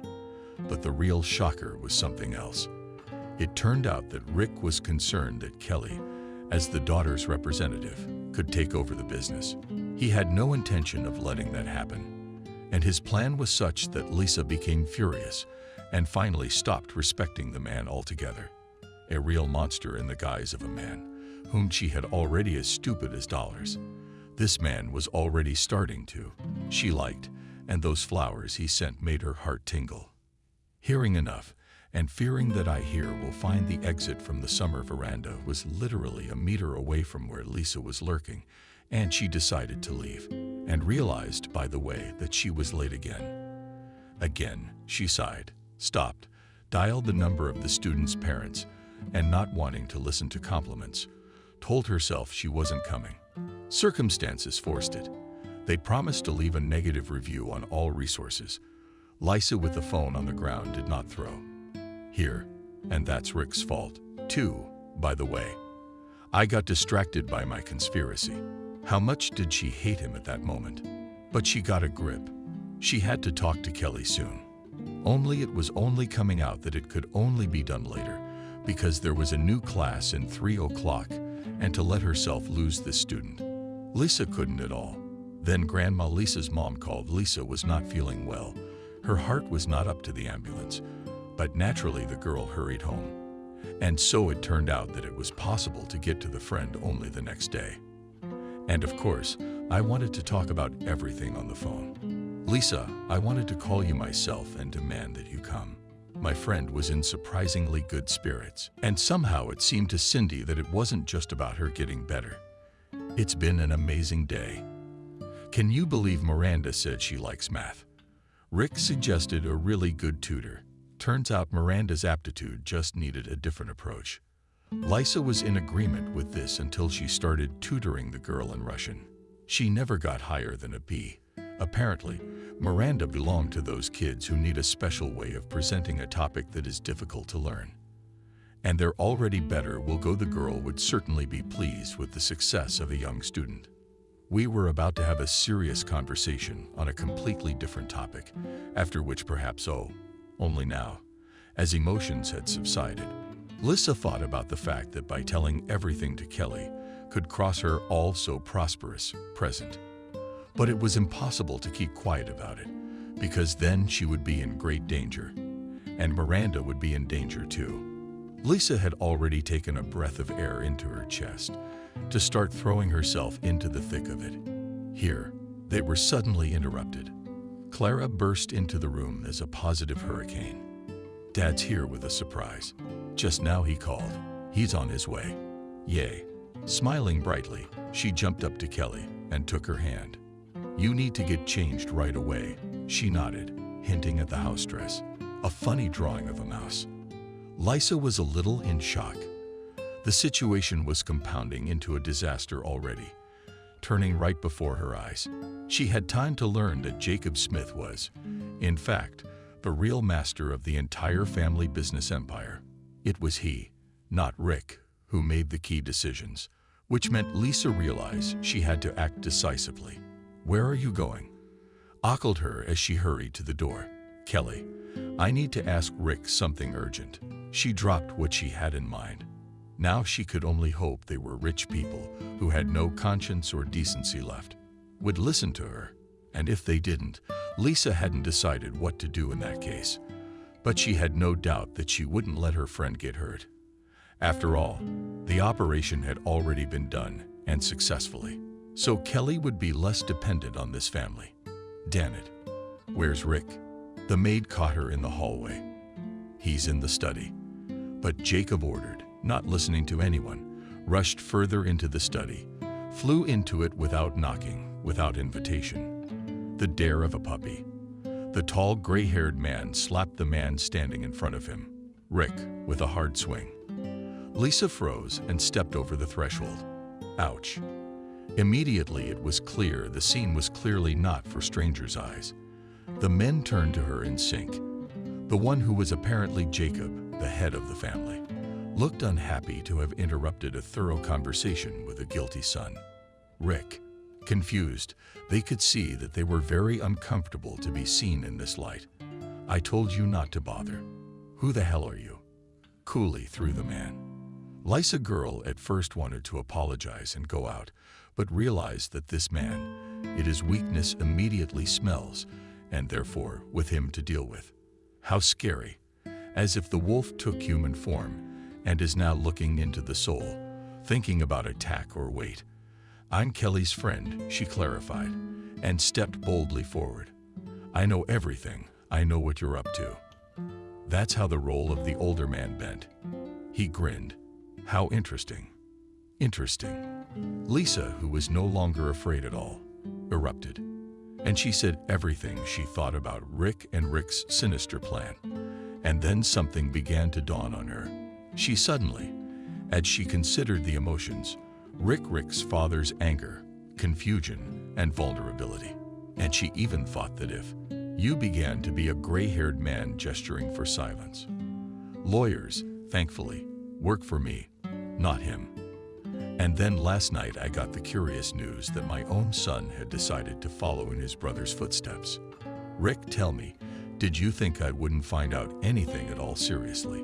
Like I didn't know you were coming? Yeah, your accounts are kind of on lockdown, by the way.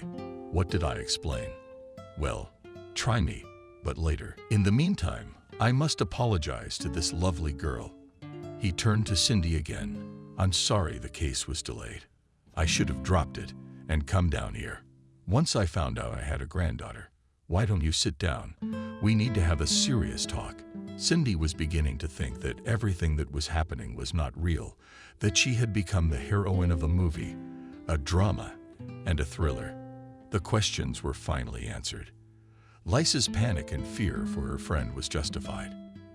It turned out that Rick was planning to fall in love with Kelly and marry her, as well as adopt Miranda. Thus, he would have full power over the little girl heir to his brother's fortune.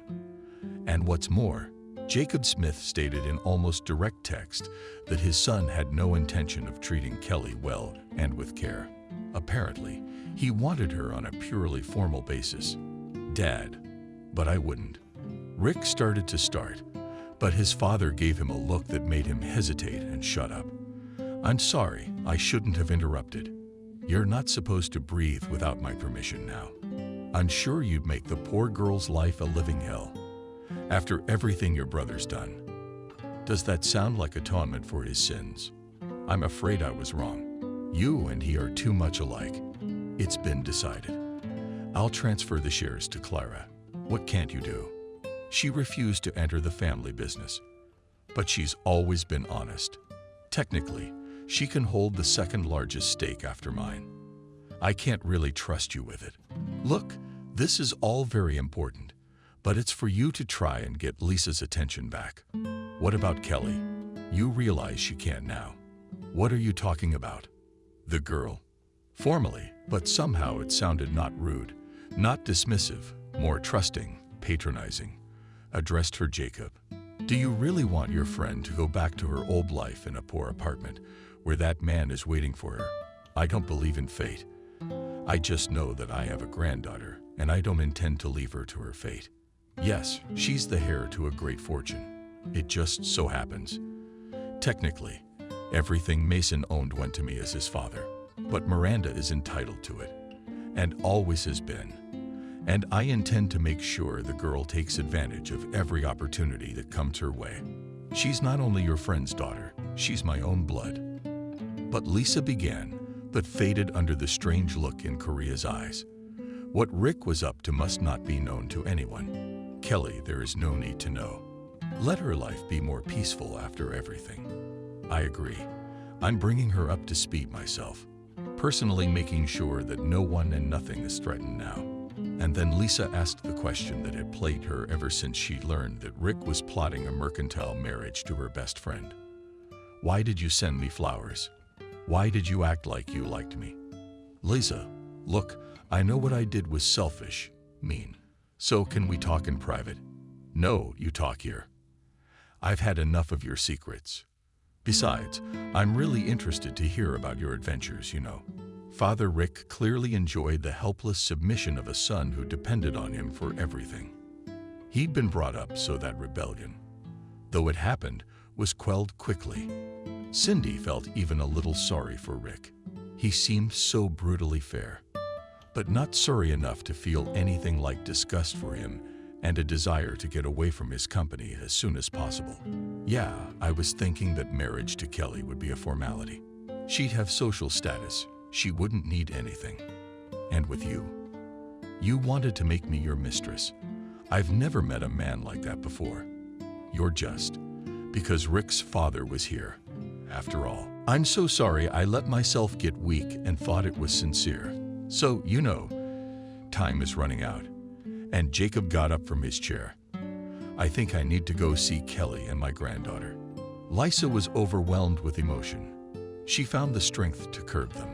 She realized that right now her best friend was essentially at a crossroads. She could fall back, because even getting her health back would be difficult. Or could she actually take advantage of all that Jacob Smith was offering? She could easily just divorce Charles. And Miranda, the girl, could get a good start in life. So Lisa swore to herself. She kept the dark secret safe. She also believed, it was just a gut feeling, that Jacob Smith is another complicated and cruel man who lives by his own set of rules. But he wouldn't hurt Kelly and Miranda. Kelly met Jacob. She liked him immediately. Later, she confided in Lisa that it was as if she could sense in him the father figure she never had. Miranda was wary of the serious uncle at first, but then agreed to call him Grandpa. And then, when he gave her a marvelous plush giraffe and a box of chocolate-covered raspberries, she even dared to ask that if she got a grandfather, couldn't her daddy magically appear as well? And Jacob wondered. He could, of course, introduce Kelly to several worthy young men and naturally belong to his circle. But he promised himself to give it some serious thought. Rick, for two reasons. To keep him out of the way, and for educational purposes, Jacob had sent him to the other side of the country to deal with a local problem branch of one of the family business branches. Clara took the news about the transfer of her shareholding as Jacob expected. She fought back with all her might, but then resigned herself to the fact that there was no hiding from the family business. However, she had reason to rejoice. The designer to whom she sent a photo of Kelly's dress said that this girl definitely has talent. Kelly was in a pleasant shock from such news. But the idea that maybe she could realize her dream and do what she likes in life was already beckoning, especially since earnings could be taken care of for now. And Jacob assured her that all the business of transferring the Mason property to Miranda had already been started by his lawyers, and naturally everything would be held in trust. And the little girl and her mother, as they call it, could only skim the cream. Lisa was happy with the way things were lining up, and it seemed she had finally gotten off the carousel of caregiving. Albeit the care of her best friend, but it was someone else's life, while her own seemed to be on pause. And now it was time for a change. One evening, Lisa herself called James and told him they needed to meet, despite the increasingly consuming world around them. Fall. The weather was nice, warm. The couple walked slowly down the alley, rustling the leaves. "Do you still want us to get married?" she asked. James stopped, caught her by the shoulders, looked her in the eyes so hard it was clear. "I guess I agree. No offense, but we've been friends for so many years. It's not easy to move on to new ones like this. I'll try. Let's just take it slow. Let's just have a nice romance first. I also want us to learn to understand each other better. Otherwise, it'll be a scandal. Does that suit you?" "Maybe not. It was not worth talking about love and the future at all, but Lissa didn't know any other way. James smiled and nodded. I know I'm not perfect, but I'm glad you're giving me a chance. I'll do whatever it takes to make us happy.